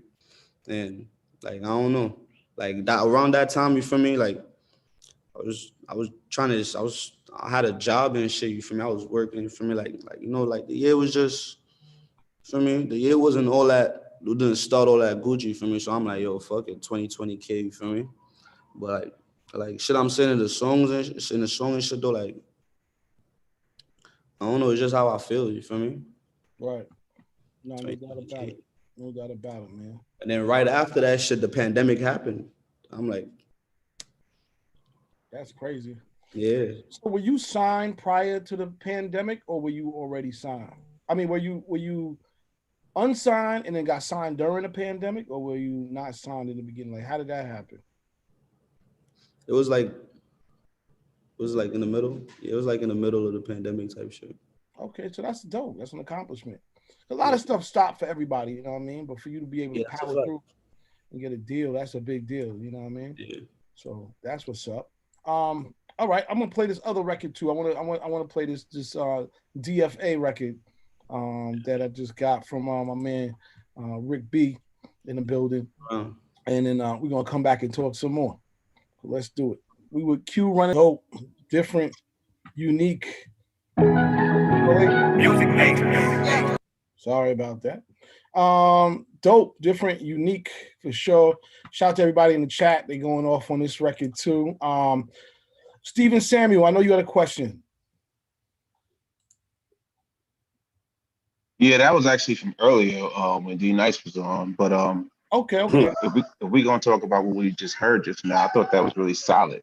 You know, sounded really good. No doubt. Got some good vibes from the chat. I'm just gonna say what I've seen. I've seen Dynamic came from wait, let me see.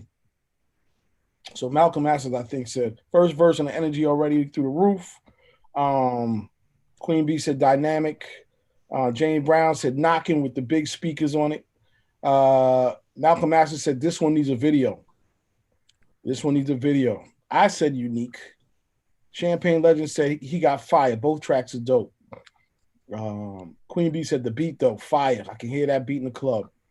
Let me see.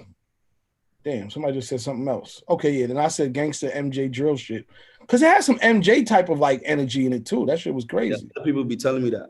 Yeah, man. And he needs the Michael Jackson scats in the back. Yeah, the video for both the songs is out already. You feel me? Like I got a lot of feedback. Everybody be saying the MJ drill shit. You feel me? I don't really. You feel me? That's a good look. MJ is probably one of the greatest of all time. That's good energy. That's big. Yeah. Do you have any interest in like UK artists? Because who's your producer? Because that was a sample from like one of the most popular songs out, and I think you would sound great with the original group that performed that joint. What song? It's called Ambush by OFB.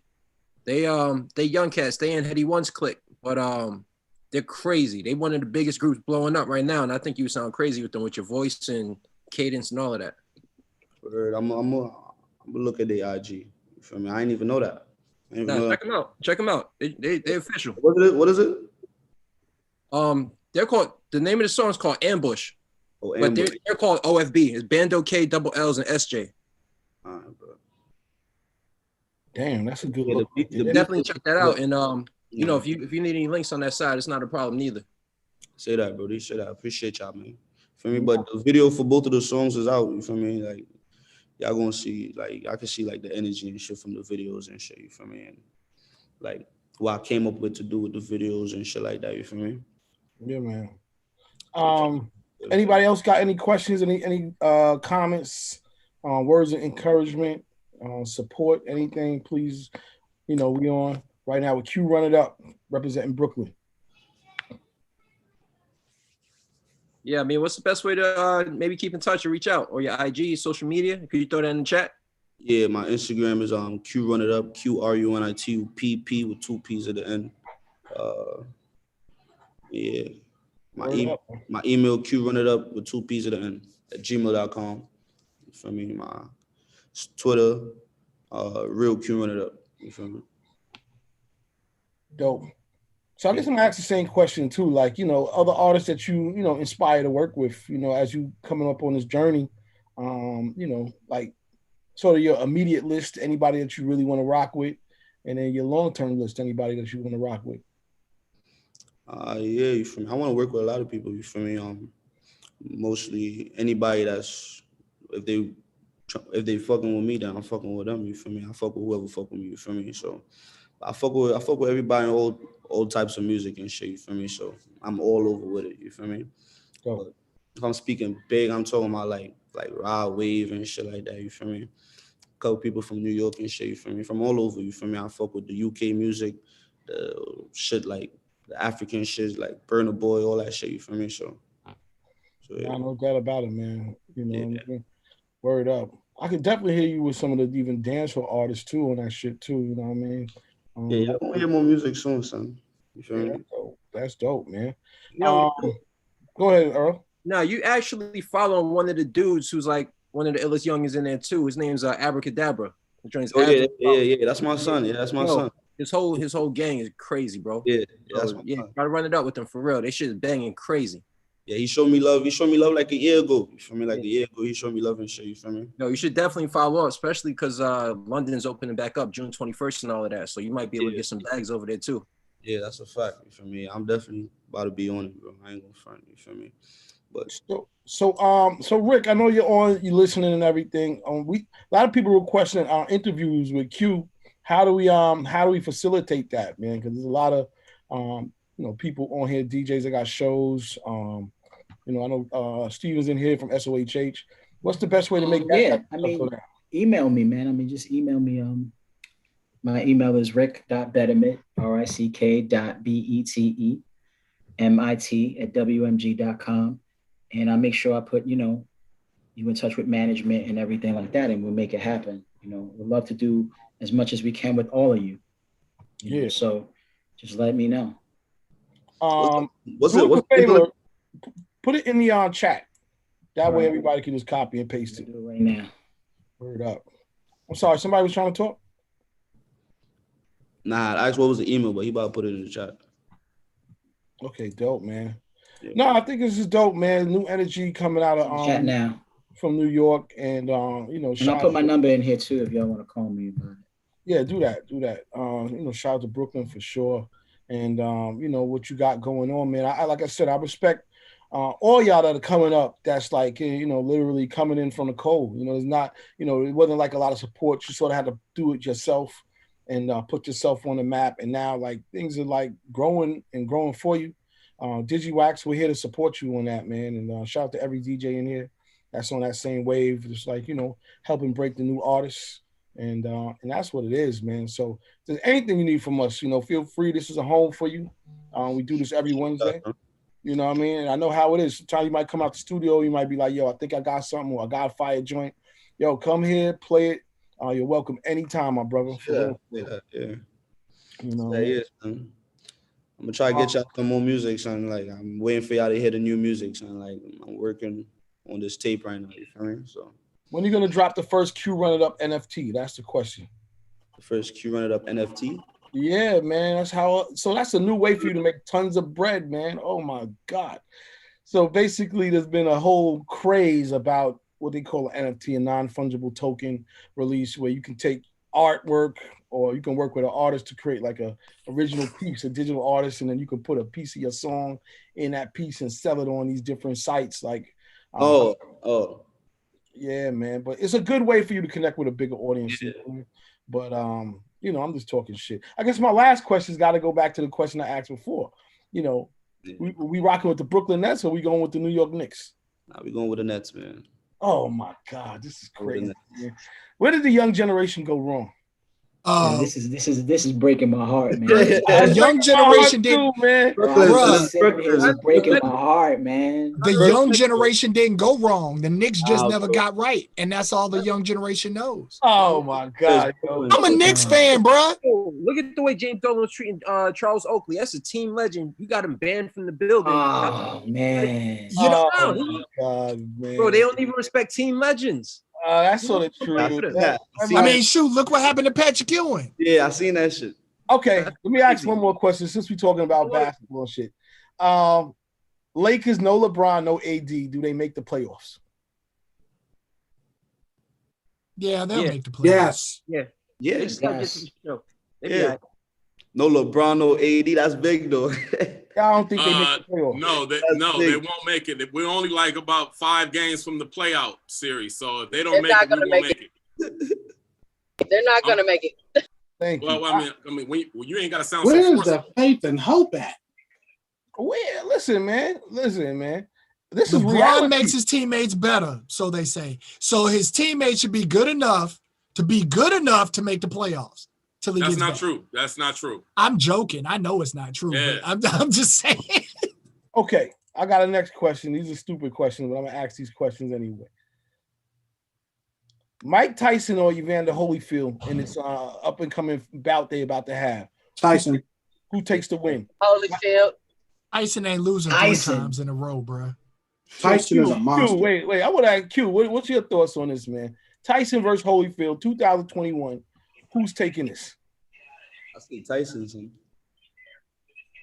You gotta say Tyson. You're from Brooklyn. You gotta say. Have you seen Tyson lately? Tyson looked like he's lifting up pickup trucks. Yo, I'm not fighting with his teeth. With his teeth. Yeah, crazy, yo. Okay, here's the next question then. I'm gonna be going, man. Peter Guns and Cisco. They supposed to be fighting two in the same. They on the same bill. I have zero faith in Cisco's fighting skills of any sort. No, it's Peter Guns and Cisco. Cisco's like 5'3". He might be able to No, fight. wait. It It ain't Cisco. Wait, what's the kid from Love and Hip Hop that they had the little beef, the tall dude? Oh, Cisco. Cisco, exactly. That's Cisco I'm talking about. Oh, that's Cisco. I thought you meant phone songs. I was like, come on, bruh. Nah. That wouldn't even be right, man. Come on, man. R&B getting beat up by hip hop. You don't get no props for that. What's up, Sierra? Hey, DJ Immortal tapping in, man. What's happening, brother?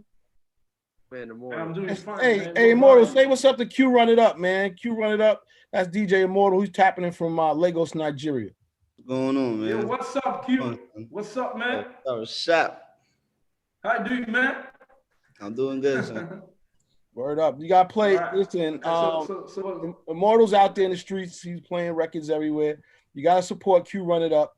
And you miss Leaky Bands, but it's all right. I know you're on a different time schedule, you know.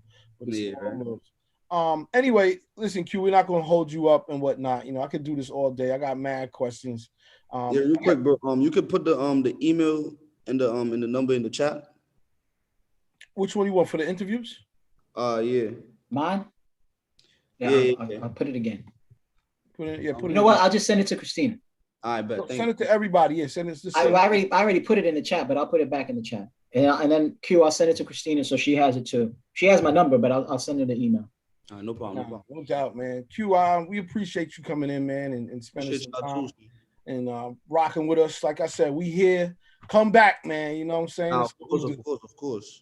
Up, man. Shout out to all the new artists that is just killing out here. Shout out to Asylum. What's the contact?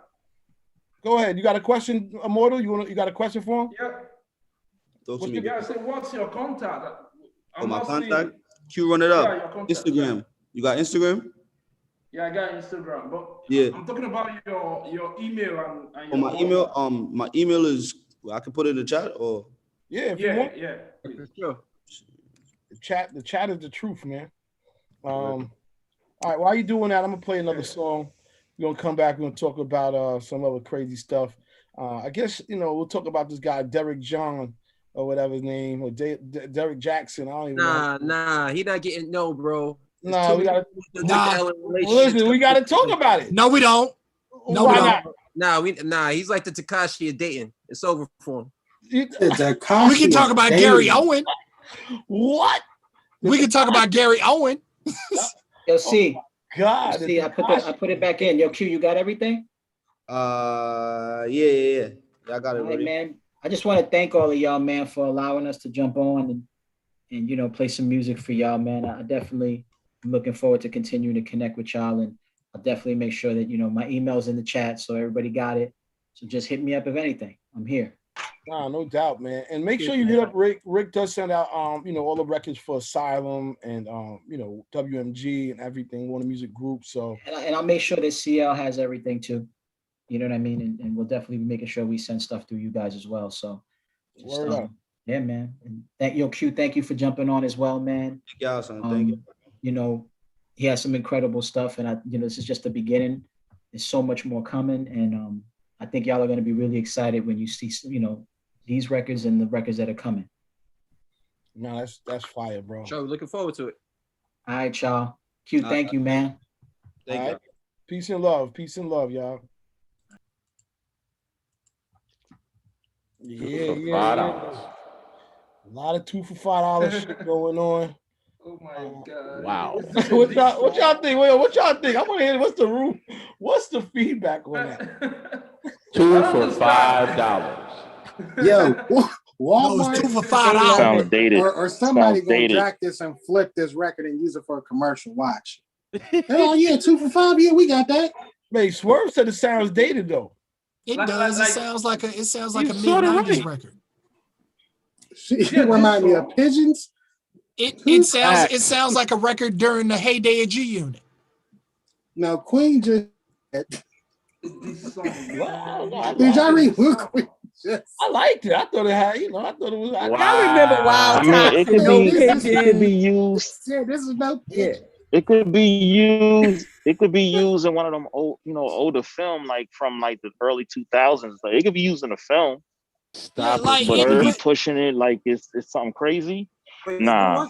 And see, the thing isn't Like a that DMX for movie? me, it's not that the song is bad. It's not a bad song.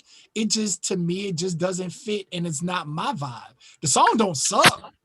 It's just not my vibe. I'm okay if I don't hear it again, or I'm okay if it's in something that's, a period piece.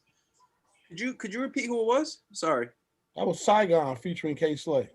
I knew it was Saigon. It sounded like 07 Saigon. I knew it was. Sounds about right. Damn. I'm not even trying to play It sound like that joint. He had. Hello? Yeah. Sound like a gunshot. What the hell going on with I think Swerve, you all right? He got disconnected. Okay, got disconnected. All right, there you go. He's back on. Okay. Swerve. Talk to us, Swerve.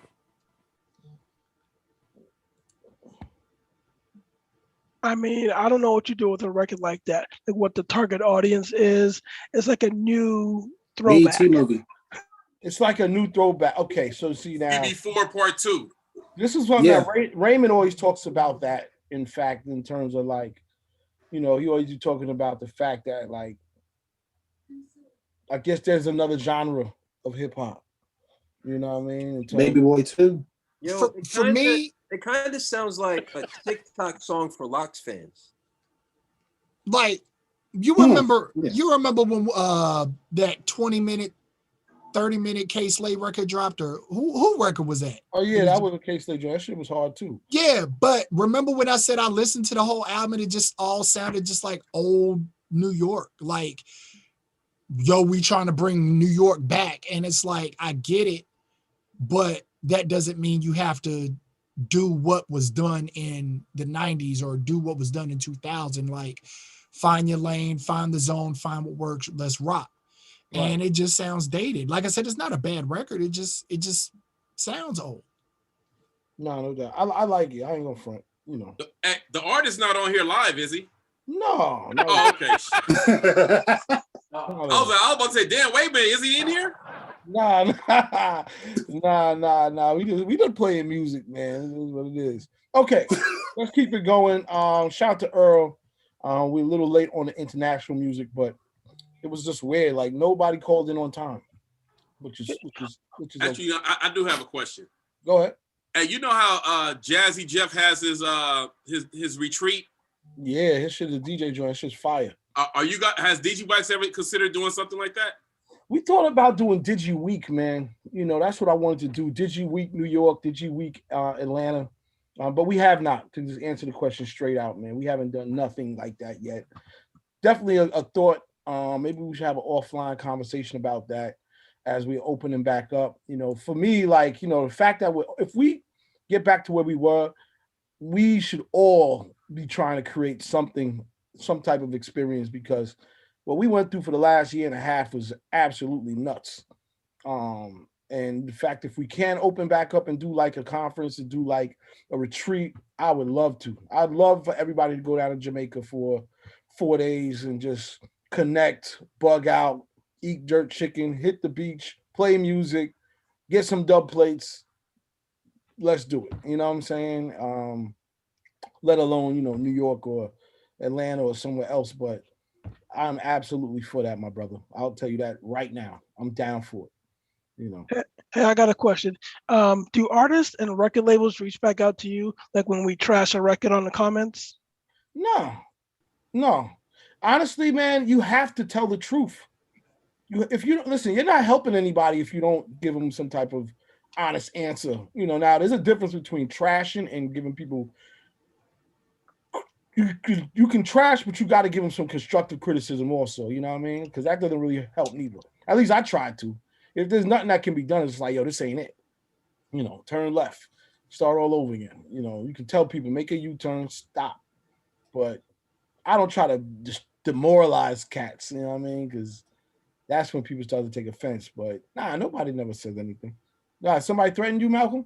No. But I'm talking about like sometimes I do feedback and Digiwaxx and some other places, and sometimes I get like a hit in my email like the next day or something like that. Even when I don't say like it's fire, like say I give it a 3 or 2.5 or something, and I say, hey, this is cool, or I'm not feeling the flow, or like the hook was horrible, and stuff like that. I might get hit back. I just didn't know like if you get a track and then the label, the artist sees that like 500 DJs rated it and it only got like a 2 out of 5. Do they say like, oh man, what do they ask deeper? Like, what were the exact comments and stuff like that, so that they know they can. In our system, you can go a little bit deeper and see exactly. You can sort of pin down like where those negative comments are coming from. But if you're smart, you're supposed to use that to be like, all right, this data is going to help me save before I go spend this money on something else. A TikTok campaign or streaming campaign or radio or something. Before I spend that, let me revisit this, because the truth is the DJ, they're listening to it from a different type of ear. Y'all know if it's going to work or not, or if there's a lane that you can see for it, even if it's not your format. A DJ could tell you, hey, you know what, it ain't going to play in my club, but if you go over here to this college station, I think you got something. They can give you some direction. But if you can't give nobody no direction and you can't see it and you telling them that, you could be mad as you want to be, but they trying to tell you like this ain't it, and they're trying to save you a ton of money and a ton of time. Because what happens is cats go in with this ego and they tell you, you don't know what you're talking about, spend all of this money, and then they get burnt out. They just get their pockets and their spirit and their energy is just depleted, and they can't start again. Maybe the next record that they had sitting there was way better, or maybe they just need to go back into the studio. It depends, but you gotta be honest, yo. You know what I mean? If you're not honest, then you're not helping anybody. You're sort of contributing to bad music. Just keeping it real. You helping us like the vibe die. All right, I don't even go there, but I'm just going in. I'm sorry, I'm going in. All right, let's play some music. Word up, international style. Let's go. That was a Nigerian song, man. Flavor. That was a Nigerian song. Yeah, that was from a producer named J5, JAE5, featuring Skepta and Rema, who's a dope Afrobeat artist. And so J5, he's been a producer for a while, and he even produced Location, the Dave and Burna Boy song that was a hit a few years ago. But yeah, this is his first official single, and Skepta's a big dog. Raymond, he's like a young dude who's just killing it in like the Afrobeats game. So I don't know. I thought the track had a dope vibe, dope sound, and all that, and it wasn't like drill. So yeah, that's like UK hip hop. You know what I mean? I like that a lot. That's a dope track. Hell yeah. Start calling Earl International. Word. I like that. International Earl. Word up. All right, let me play this next joint. And we're gonna keep it flowing. Here we go. I heard that before. Like it sounds familiar. I'm not sure. I don't know what the sample is. That was Millions featuring Lotto. Ash from Lotto. Lotto Boys is they're just like a dope Afrobeat group from over there in the UK. And Millions, he's from Birmingham, so they have a different accent than people from London, and like that kind of comes out in his flow to where it's a bit more like drum pattern than like, I guess, like kind of continuous. But yeah, no, that's Millions and Ash from Lotto. Is that with an S or a Z? Who, Millions? Mm-hmm. I'll type it in the chat. Okay. Could you also give me the name and the artist, the name of the song and the artist for the previous song as well, please? Yeah, sure. Guys, I'm so sorry. I've been off and on for 2 seconds only because I had another call that we had to take. But I apologize. I'm still here.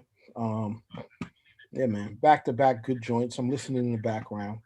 And then I'm going to go into this. I guess it's the last one that you sent, Earl. Yep. But let's play it. No doubt. A UK production, boy, I tell you. Yeah, that beat go crazy. So that was P Money and Silencer featuring Toby. P Money, he's a grime rapper actually. He's been out since like 05. And this was just some joint like, a few weeks ago, me and Bionic and a couple other people here just talking about just how fire like kind of fight music is. Not like you promoting that, but you know what I'm saying? Just like the energy from it and like the weather breaking and all that. So like that's just a track that's like going crazy out there. Energy dope, production dope. I think P Money was rapping dope. Yeah, man. Dope. I guess, yeah. What about again the DJ packs for these records so that we can make them available for everyone? I gotta hit up management before I start sending these in. No, I think what you do is you sort of do it at the same time. Hey, we want to highlight this. Hell, let's bring them on a call. Right. You know what I mean? Let's add that to the mix. I feel like, at the end of the day, we're all connecting from all over the place. Why not? Let's bring I got a couple of UK like DJs that are like my people out there that would definitely jump on. It's just a matter of reminding myself to yeah, I got you. To do that. So yeah, it's good shit. Good shit. All right, let's see what else we got. Let's play some other new music, man. Again, shout out to everybody who's tapping in. We're gonna go to 6 o'clock, so we got about 25 more minutes of music and vibes. Y'all hear that Whoopty remix with French? Yeah, did we play it we didn't play that last week, huh? I thought we did. All right, well let's do this in the meantime. And we'll come back, play all of those new joints.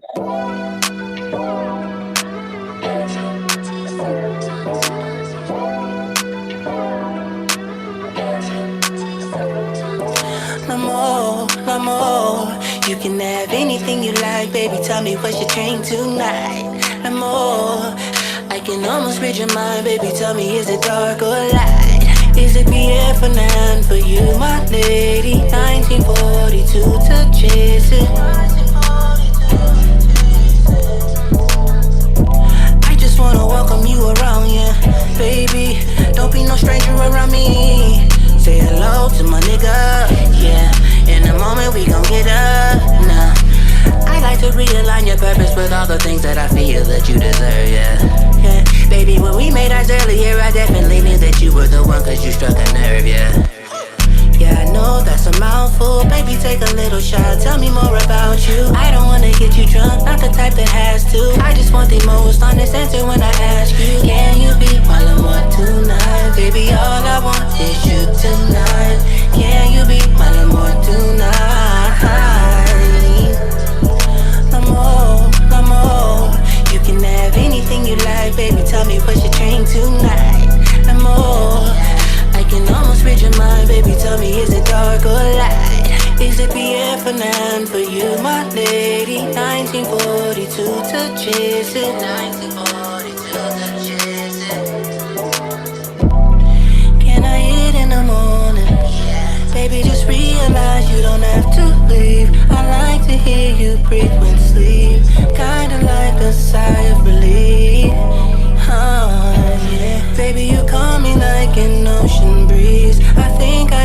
just one more dream. Yeah, baby, I can be a host, girl. So let me do VIP, everything on me. Not just cause I wanna blow it, girl. Now I got comments, not just free time, but I'm saying that I wanna get to know you, girl. Pretty toes on my dashboard, no you didn't ask for, but you know I'm gonna show you, girl.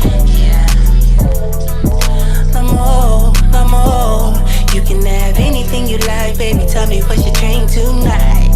L'amore, I can almost read your mind, baby, tell me is it dark or light? Is it BF or 9 for you, my lady? 1942 to chase it. L'amore, you can have anything you like, baby, tell me what's your drink tonight. L'amore, I can almost read your mind, baby, tell me is it dark or light? Is it BF or 9 for you, my lady? 1942 to chase it.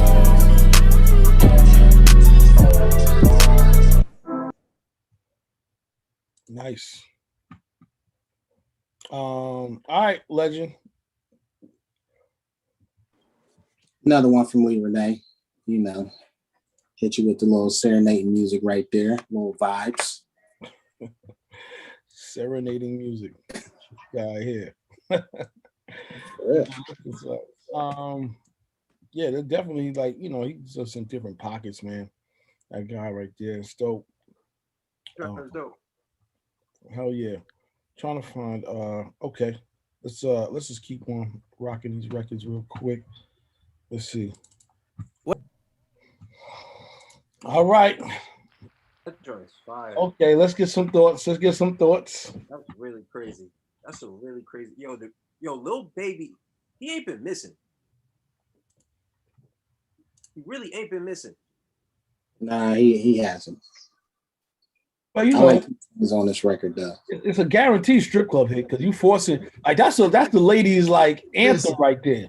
You hold all of that money and spend it. What you doing? If your DJ is a good mic man, if your DJ is good on the mic or he has a good mic man, that is the pure T shit talk song right there. Fellas, I know y'all came in the club. I don't give a damn if you came in with 20, 200, 2,000. Nigga, if you walk out with a damn dollar in your pocket, you lame. You better not. Yo, I'm telling you, straight up, like, got to talk your shit. I ain't gonna lie. I sort of feel that. You know what I mean? Like, spending that shit out. You know, shout out to the strip clubs, man. 2 Chainz is underrated. That's all I gotta say. Damn right. So underrated. 2 Chainz, my dude, bro. He is underrated. I think so too. Well, when we talk about underrated, we talk about lyrically or his just spot on delivery. Everything. He's so consistent. Lyrically, both. So Yeah, he's super underrated. Like you never hear. Last Mo said he playing that shit tonight. Word Oh up. boy. Oh shit, we coming, baby. Yeah, like you never really hear people talk about 2 Chainz as an artist. Like he's on nobody's top 10, 20. He's in mine. He's in mine. He's in my out of top the 20. other. I don't know about that. I'm gonna be a man and tell y'all that. I don't think so. Top 30? Yeah, maybe Top 20. I'll put him in my top 20. 40? 20. When I do top lists, man, I kind of got to do it by generations and eras. I can't do it based on and who's alive. That's a cheat there. You gotta. I don't know. I feel no. like The reason why I can't do it based on all time is kind of the same way I look at LeBron versus Jordan versus Kobe versus Curry. The eras change, and as the eras change, the new cats have the ability to learn from what the old cats did, while the old cats were what they were. So, but Kobe is a little different because you have to play with both of them. But what I'm saying is like when cats say Biggie is the greatest of all time, I get it. You know what I'm saying? But Biggie also didn't have the opportunity to fall off. Exactly, or progress. Like you didn't get to see what else he can do. You got to see what Hove can do. Now Biggie, when Biggie's prime is better than most niggas' primes. You know what I'm saying? Like let's keep it 100, but we don't know if that was his ceiling or if that was his floor. And then depending on who you ask, some people may say Big Daddy Kane might have been better than Biggie lyrically, delivery-wise, whatever. But again, that's based on the era. So that's kind of why I do the breakup of eras. I don't like, I have my favorites, but I can't say who's the best. Right. Okay. That's all right. That's fair. For me, I just go, I just look at a bar. Like, I don't know. I do look across the bar. I do. That's just for me. Question, is Cameron in anybody's top 10 or 20? Yes. Harlem. Cam is one of my favorites. Yes. Or you say yes? Okay. Yeah. Cam is in my top favorite list. Yeah. Queen said the owners would love that song. Talking about the Juicy J. I ain't gonna lie. Hey, people sleep on Juicy J though too. He a goat for real. Facts. Juicy J got a style. He got a style. Damn. He's still relevant. You know what's crazy though? I never would have thought it would have been Juicy J. I thought it would have been Project Pat. In the beginning, I hear you. Like I always thought it would have been Project Pat. I never would have thought Juicy J would have been the one that would have had the longevity and just been like the man. I would have thought that would have been Project Pat. And you know what this dude's publishing is like? Like so many people have sampled his stuff. He's just getting checks every week, if not every day. Okay, that's a question now. Is it him or is that DJ Paul getting that money? Because DJ Paul did most of both, but he's writing. It depends on what they're sampling. If they're sampling the track, is Paul. If they're sampling the lyrics and or the vocals, it really could be both, depending on That's why I was saying who owns the publishing of the whole thing. But at the same time, if you're just sampling straight up like a vocal line, that shit should go to who was it? ASAP Ferg, he sampled Slob or Mana, like he sampled that. I think he sampled like 2 Juicy J records. Hey, is Last Mo still on here? I think he was. All right, he wanted that record. He is, but I think he's like moving and shaking. I'm gonna forward him that Juicy J. He wants that joint. Yes, I am here, moving and shaking. Why you popped up like that? Moving and shaking. Send it. Yes, run it. All right, hold on. I'm forwarding it to you now, for sure. All right, hold on. Wait, which email again? Mo, what email? The Last Mo 7. They played our Whoopty remix too. All right, hold on. Yeah, let me get that word up. Me? And he went platinum. Yeah. Me? I ain't mad at him for that. I ain't mad at him. Hold on. I'm coming down right now though. Yeah, James Cruz over there doing his thing with him. Oh yeah, he is. Yeah, he working on an album now. Let me my friend I'm gonna play this and I'm gonna play the Whoopty. My boy wanted me to play this and get an opinion on it.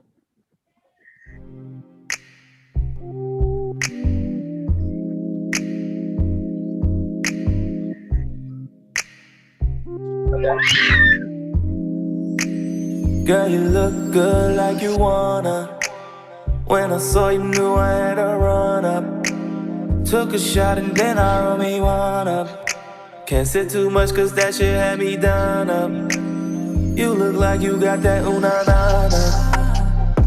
Walking around with that confidence. Girl, you got it, you keep it lit. You do what you wanna, wear what you wanna. Head nails always done up like you wanna. Girl, you look good like you wanna. Girl, you got me smoking marijuana. Let me show you where I'm from and how we do things. If I get you in my bed, it's a corner. Girl, you look good like you wanna. Girl, you got me smoking marijuana. Let me show you where I'm from and how we do things. If I get you in my bed, it's a corner. Damn, you wear them heels like you wanna. We gon' heat it up like a sauna. I'ma give you different tones like a fauna. In the bedroom or the office, sitting down with the bosses. Baby, go on and do what you do. You the baddest one in your crew. You do what you wanna, wear what you wanna, hair, nails always done up like you wanna. Girl, you look good like you wanna. Girl, you got me smoking marijuana. Let me show you where I'm from and how we do things. Get you in my bed, it's a corner. Girl, you look good like you wanna. Girl, you got me smoking marijuana. Let me show you where I'm from and how we do things. Get you in my bed, it's a corner. Time for you. Got more than spitting lines to you. So baby, tell me what you wanna do. Tell me what you wanna do. Baby, I got more than time for you. Got more than spitting lines to you. So baby, tell me what you wanna do. Tell me what you wanna do. Draw snatching music. You already know. Who is that? Like Ty Dolla $ign and Black? Yo, who is that? They fire. That's a new artist. His name is You said it's a he, right? Yep, it's a he. Okay. And I forgot his name, but the crazy shit is a white kid. Yeah. Yo, that's fire. Wow. That's fire. Good for him. Good for him, man. Where are you from? I don't, let me get all of the details. You know what? We're You gonna don't know put all it out nothing. next Come on, week. you don't know the No, man's listen. name. Where he from? Yo, it's crazy. My man just You texted just me. know My he man- white. That's all Yo, you know. He listen. white. No, he is. Yo, my man from he worked for he does voiceovers for BET. His name's Keeson. And he's been putting me on with him for a long time. And he's like, yo, I want you to hear the first record I want to put out. So I was like, I'm on a call. Let me play for everybody. Let me see because he got some other bangers. Do not get it messed up. Yeah, get his name. Get the kid's name. It did sound like Ty Dolla $ign though. Oh shit. He do got a little Ty Dolla $ign vibes. That's why I say, yo, I'm not saying he was biting, but like it was dope. You know what I'm saying? Like, who picked the new John B? This guy. Don't be disrespectful. New John B. Oh shit. Get that out of here. That was messed up because automatically Ty Dolla $ign's job is in jeopardy. Damn. Just like that. Nah, bro, you gotta stay. You gotta be consistent. Because Nah, Ty will pop up and be on 5011 records in about 2 weeks. I would hope so. I would hope so. He was on a scissor record. Keep it real. I hope so. You know how this goes sometimes. He down with Taylor Gang. He ain't going nowhere. Nah, Ty, he's unique. I mean, plus he's networked in already. Like, well, your other dude might be networked in too, but And don't forget, he still ghostwrites for people. He does a lot of different stuff. Ty is official. I'm just talking. And don't he play like 6 instruments or something? Like, he nice. Ty is a superstar. He's a superstar. To be honest with you. All right, let's play this. This has been requested. I don't like this song, but the remix is fire. I like the remix. Shout out to French said Larry Davis on Webster. Holy shit. Who knows that story? That's crazy. That is crazy, man.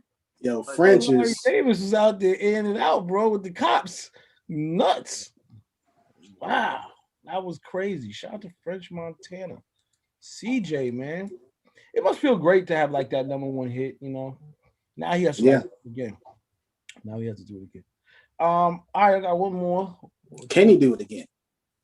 Now therein lies the true testament of who you are. You know what? I think it would have been dope too if you could have had at first I thought Bobby, but then I'm thinking even Cardi B. But that's what the elevation got to be, right? He got to get to that now, like where he gets that type of a feature on the remix, or he gets featured on one of their records. This is where James Cruz got to start pulling some old mastery, And that's why I think he'll be good because of James. Like, he's gonna make sure he's, you know what I'm saying? I'm gonna call know what he need to do. We're gonna talk. And it's been #1. I think that record's been #1, and like I said, it just went platinum. Wow. It must be great. I want to hear from Bobby though. Like, what Bobby gonna put out? Probably, man. I guess he has to de-stress a little bit. I saw where they had like all of these rules for him. No drinking, no gang affiliations, and all this stuff. I mean, that's smart. Yeah. You see what happened? You see what happened in Casanova? They using a Nick Cannon interview to incriminate him, jam him up. Yeah, like that's crazy. So it's smart they're telling him that, like, look, bruh. Yeah, stay down, just chill. I see how they putting pressure on NBA YoungBoy too. That like what? Oh yeah, I heard about that too. That's crazy. Man, what happened? Because I seen that on my news feed on my phone. What happened? I guess the feds picked him up. Feds picked. I mean, really, we don't. I don't know too much. I don't know that. I don't think they talked about what for. They just said that he just had a federal warrant. Mm-hmm. They sent the dogs after his ass. Yeah, why they do all of that? But in a way, he I think like he deserved it. He deserved in a way because he be out there telling on himself. Facts. Instagram be getting people jammed up more than anything else. Really and truly, I don't know what he said, but they came for his monkey ass.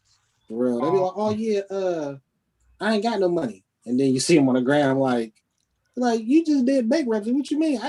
You ain't got no money. I just seen you with 200,000 on there. Damn. Doing his thing. 50 was good for that. I ain't got no money. I only make like 5,000. That's all I brought in. And then he be like, "Hey, 100,000 was good." I'm like, this nigga here. Jesus Lord. All right, play some more joints.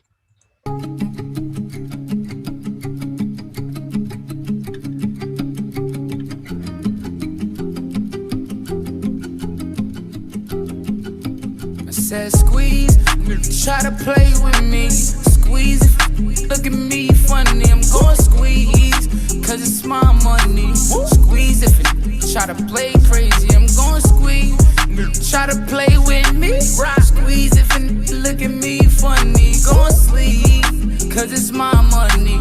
The 4 pound ain't got no safety. It says squeeze if I want to, bleed if I want to, scream, pull out the beam if I want to, sleep, make you scream if I want to.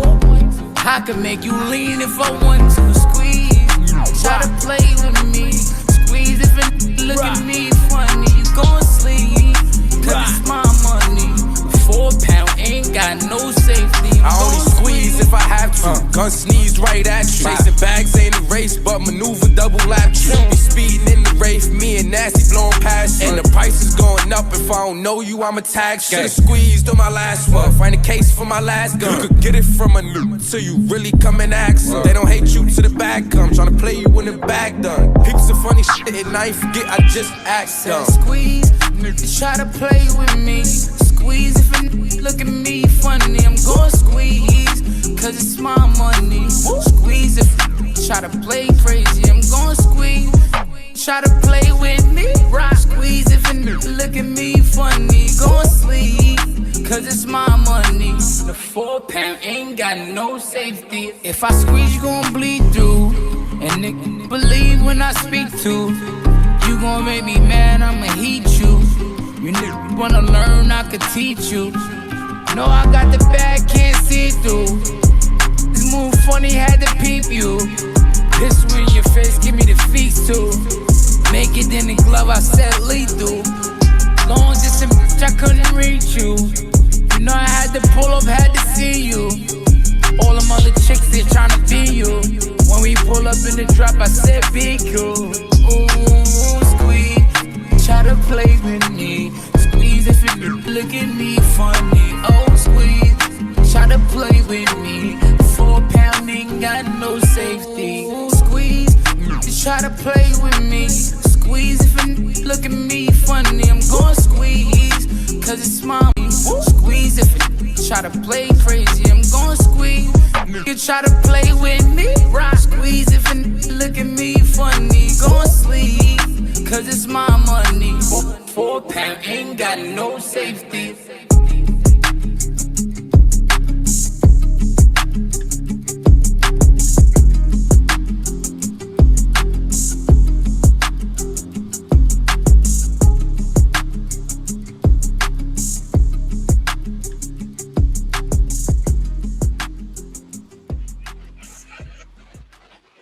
Yeah, I'm gonna need you to send that to me. Appreciate it. Thanks.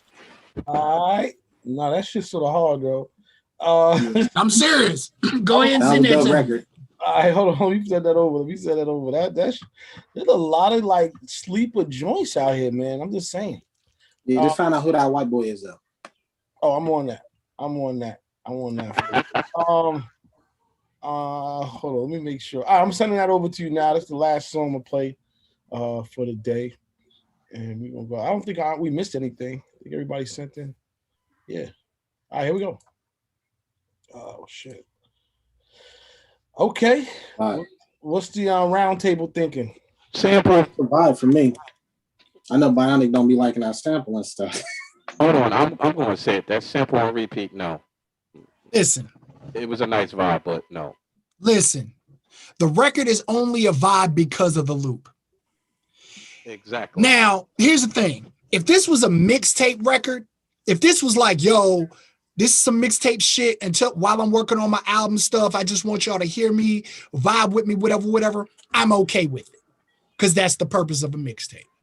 Right. If that's an album record, nigga, you mean to tell me you looped some shit, sang on it, didn't put narrow background vocal on there, didn't stack no vocals, didn't have no ad-libs, threw a shit ton of reverb and like, nigga, this my record? Get the fuck out my face, man. Nah.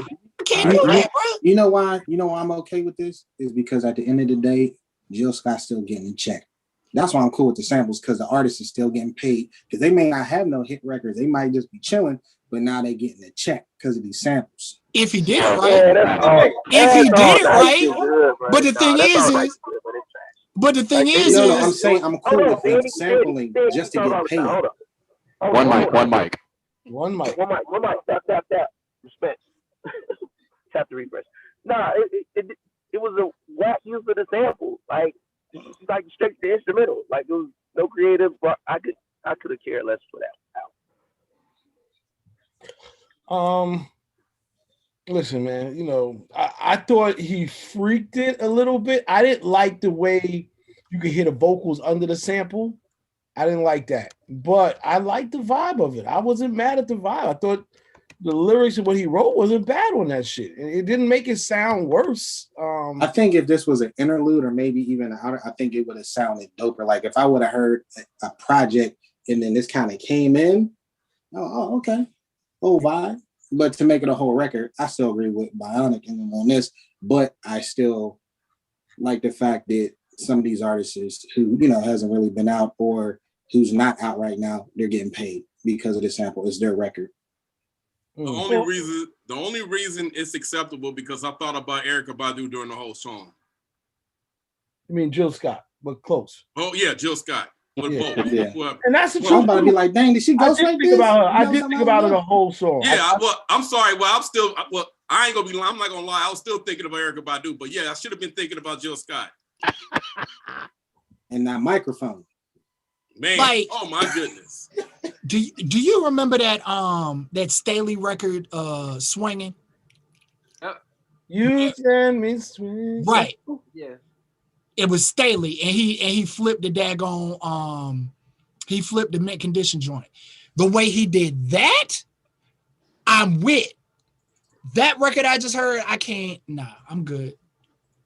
Because like I said, if it's that, you might as well play the original song. Dang. Okay, true that. I mean, I understand all of that, and I agree with you on some level. But when your audience is hearing it, what are they thinking about? Are they vibing and be like, yo? What's the reaction there? You never know. Who brought this up last week, though? Not to cut you off, about because I'm assuming this kid's young. If my little sister who's 17, she doesn't know who Jill Scott is. So she probably, okay, this is a little vibe right here. Anybody who's younger, who's like, they're like, oh, this is dope. Okay. It's us who's gonna be like, bro, this is Jill Scott. But like I said, my issue so much isn't just of what it is, it's how it was done. But so that's like how we're thinking far as musicality. The kids, they don't care about that. And that's the problem. I want better for my children. I want better for the next generation, brother. And that's the problem. That's my thing. I want better for them. Preach, brother, preach. What is going on? Like on some cool shit, on some other shit, kind of dealing with the same aspect. Yeah. Like earlier, we mentioned Justin Bieber and how Justin Bieber plays a little bit, right? We talked about how Ty Dolla $ign plays X number of instruments, right? Like right now, it's an anomaly to have artists that play instruments. When you look at back in the day, everybody played everything. Yes, different. You feel what I'm saying? Different era. Well, yes. It is a different era. But what I'm saying is like we're content with mediocrity right now, and that's bullshit, bro. Well, what if we didn't sample the music for hip hop? Would hip hop still exist? Like I said, I don't have a problem with the sample. I have a problem with the execution of the song. Because I understand how sampling came to pass. I understand the process. I understand, the various attacks of it. And I've told people before, I'm like, yo, I've heard some breakdowns of some cats that sample shit. They don't loop. Like chopping and looping are two totally different things. And the art of chopping and how these cats hit it, yo, I don't know how the fuck they do that. But you're coming from being a musician. That's the difference. You're coming from being a musician. A musician's ear is gonna hear something completely different than just a regular consumer of the music. So we wasn't playing Diddy all those years with the loops? Like I said, we had this conversation last week, bro. We had this conversation last week. That's why I said it's not about the what, it's about the how. Okay, so if this is on the brand new album, you're like, yo, that's jacked up, that's fucked up.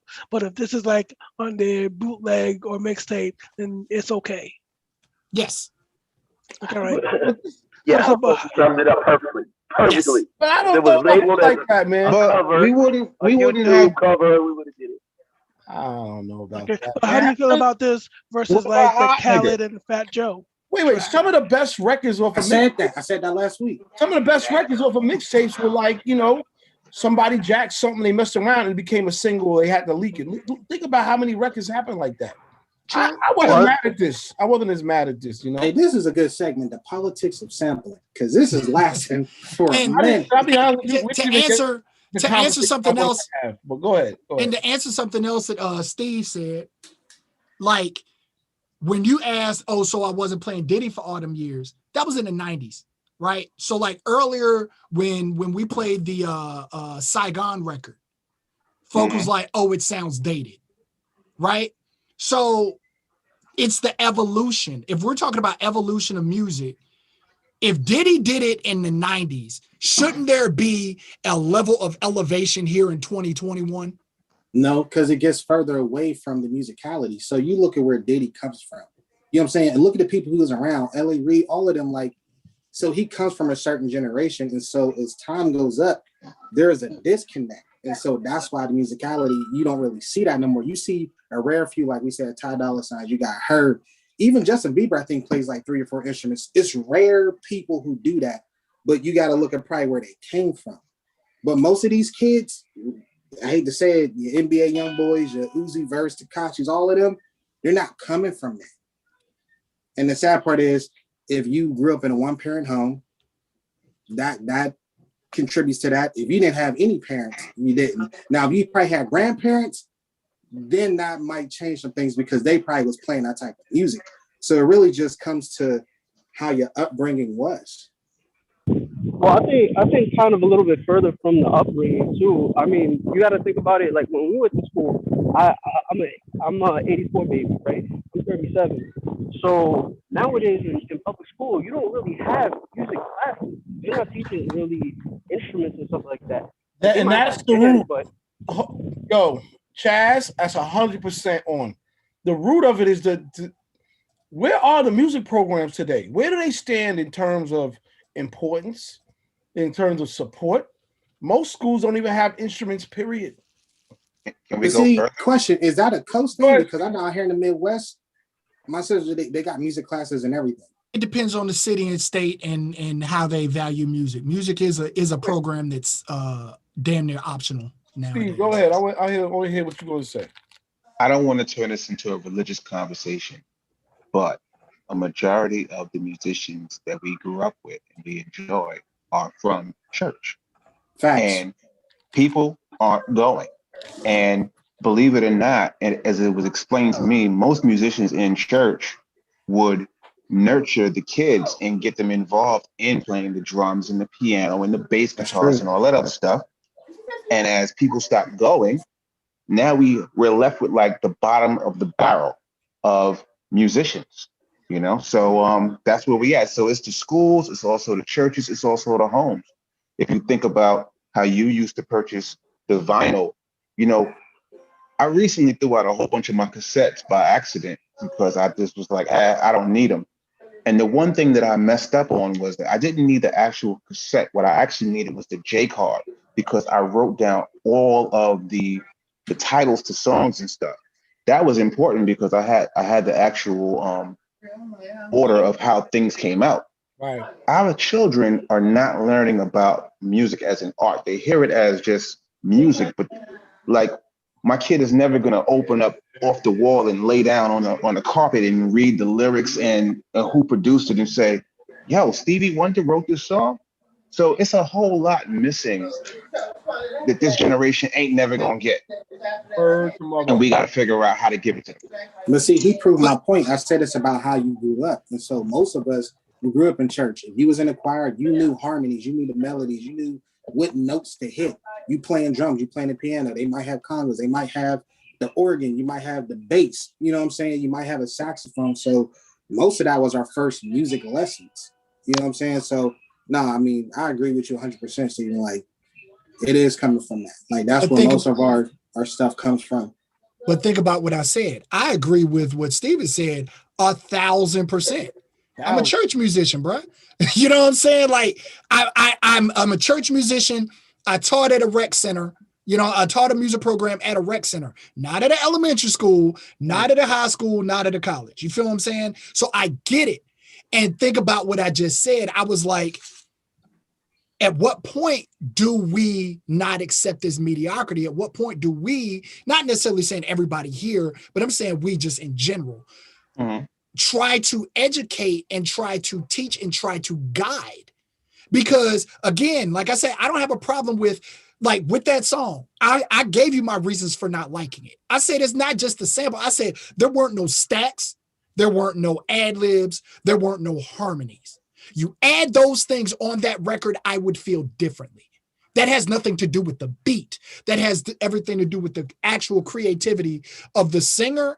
Because let's be real, we're in 2021. The producer might have made that beat and he might live in Texas and that dude lives in daggone New York. You feel what I'm saying? And they've never seen each other. They ain't never been in the studio together. You know what I mean? So those elements of adding those harmonies, adding some ad-libs, adding some other things to, like, the voice is his instrument. Feature your instrument on top of this track, I'll feel differently. But if you're just going to give me a one take Hove vocal track over a sample, I'm good. I'm good on that. Right. But Bionic, think about it like this. No, go ahead. No, I wanted to hear from you, Champagne. No, I was gonna say, Bionic, think about it like this. Most music now it's like less and less. So we went from like what, 5 minutes on a record, 4, 3, now it's 2. There's some records it's a minute and a half. Right. You know what I'm saying? And so it comes with the production too. It's less and less. And no disrespect to these producers, but when you look at a Murdered Beats, or you look at any of the other ones, the newer ones, they're completely different from Swiss, Pharrell, Dre, Timbaland, Kanye. It's Jay Dilla, all of them. You know what I'm saying? It's completely different. So it's like the quality became less. But if you look at how time repeats itself, it's gonna get better. It's like we always go through this cycle where it's like, okay, we start off with a lot, we go to less, and then it starts building right back up. Like me and CL was talking about per day. He's one of the youngest rappers who actually talks about something. You know what I'm saying? Like, you can kind of tell like where he probably came from, like where his roots are. You know what I'm saying? And so there's gonna probably start to be more rappers like that, because right now we have what are the main ones, which is what, Drake, Wale, Kendrick, J. Cole, what, Childish Gambino, and a few others. This still holds, you know what I'm saying, some type of responsibility as far as in wordplay, lyrics, you know what I'm saying, making good records. But if you look at anybody with a Lil in front of their name who's within the past 5 years, they're not caring about all that stuff. They're not. Because right now it's about, oh, I can do that. Let me make some money. And then they dip out. You look at the little pumps. What was the ones? One of us was one of y'all was bringing it up where you said he got like a $7 million deal. He came out with one song and then that was it. You didn't hear nothing else from him. I forget the kid's name, but he had like one big record and then he dipped out because they don't care. How we care about music and how the youth care about music, how like my little sister and little brother care about music. They 14 and 17. It's not the same. Of course, I try to install that in them and have them listen to stuff, but it's not the same far as in like what Steven was saying. Like I remember looking at the CDs and pulling out the little pamphlet book and you looking at the lyrics and you looking at who made this. Like probably one of the few artists that I think everybody still kind of looks at as far as in like who made the record, who was on it, is like probably Kanye, because it would put like 10, 20 niggas on it. And you'd be like, oh, Ryan Leslie was in this, Drake was in this, Fergie was in this, Alicia Keys was in this. Oh yeah, Eric Clapton. Like you're looking at all these different people he does to make this one record, which makes it more interesting because you're like, dang, then you'll go back and listen to, oh, I can hear that, I can hear that, I can hear this. You're like, okay, that was dope. It's funny. That's the last album cover that. See, that's the last album. Oh. We can't hear you. That was just me talking to somebody else. I got another call with you, but anyway, great discussion. Don't listen to me. No, I feel like that music conversation is the real root of it. Where is it really coming from? Church, schools, even just local bands. All of that stuff is not happening anymore. That being said, I want to go ahead, Steven. There is one thing that's missing, and I hear it in a lot of the music.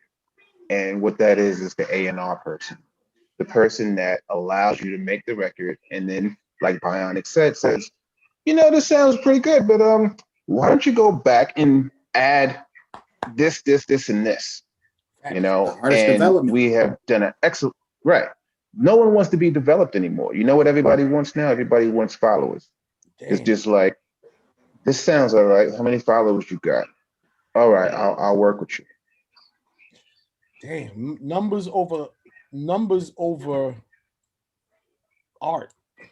That's what Jim Jones was just saying on Breakfast Club. He said it's scary because it's about the numbers and not good music, good projects. Numbers over quality. I was crazy. I was told, like, if I wanted to submit something, show me your Instagram note. At the time when Instagram was bigger, they were just like, yo, just show me your numbers. Like, if you don't have any numbers, we can't even bother working with you. And then they get mad if you go get some bots. You pay for it because it's like, bruh, I got good music. F these numbers. F these numbers. So I would get these feel bots. It's so whack, man. It really does choke the creativity, and it really messes people up who are really creative that are like, what? Like, shout out to like when I came up, I came up under some real A&Rs, and real A&Rs are really musicians, period, end of story. They are playing they really would either be artists themselves or they are super producers, people that have made music from when they was kids. And a guy named Corey Rooney took me under his wing. And I agree with Bionic in terms of like, yo, I couldn't bring nothing that was not stellar. It had to be stellar. I remember when I first started bringing groups through, it was like, and it was crazy because at the time when you hear something in the office or whatever, cassette, whatever, you think it's hot. And when you brought it to the studio and you played it for everybody and you realize this ain't nothing close to being hot, it really, the bar that they have for you is set. So I agree with that part of it, man. And yeah, Bionic, you know what? You driving a hard point, but it's a true point. Can it be better? Absolutely. But question, CL. Absolutely. Question, CL. So do you think because of the numbers within the past, decade with social media, do you think that that's what stopped us probably from hearing a lot of really good artists? Absolutely, brother. So technically, we can have good artists right now. It's just the numbers is keeping them back. It's a combination of that, number one, because a lot of gatekeepers use that as an excuse not to really do any hard work. They don't really want to listen to music. Like, you know, there are people that are audiophiles. Like, I enjoy what we do every week.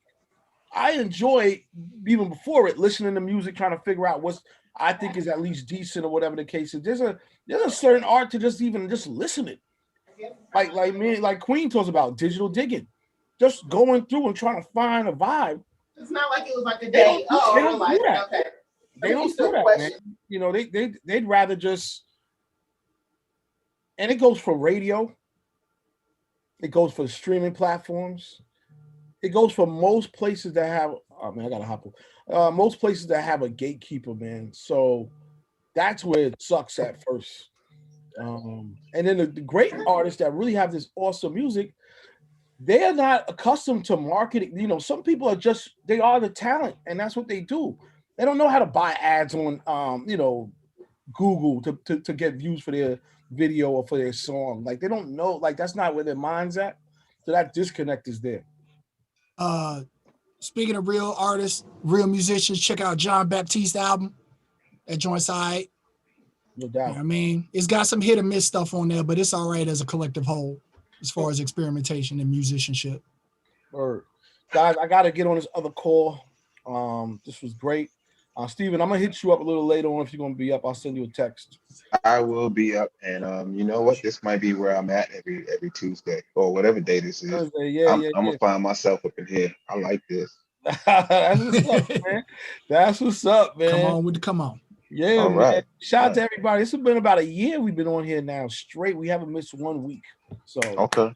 Up to everybody for that, man. And yeah, man, welcome to the family, man. This is what we talk. I really wanted to get into the other thing Jim Jones said on his social media feed the other day about masters and really what is a master and how to monetize it. That was the conversation I want to have. But we can table that to next week because all these independent artists talking about they're independent and they own their own masters. What does that really mean, and how are you monetizing that? And I thought that was a good question from Jim Jones.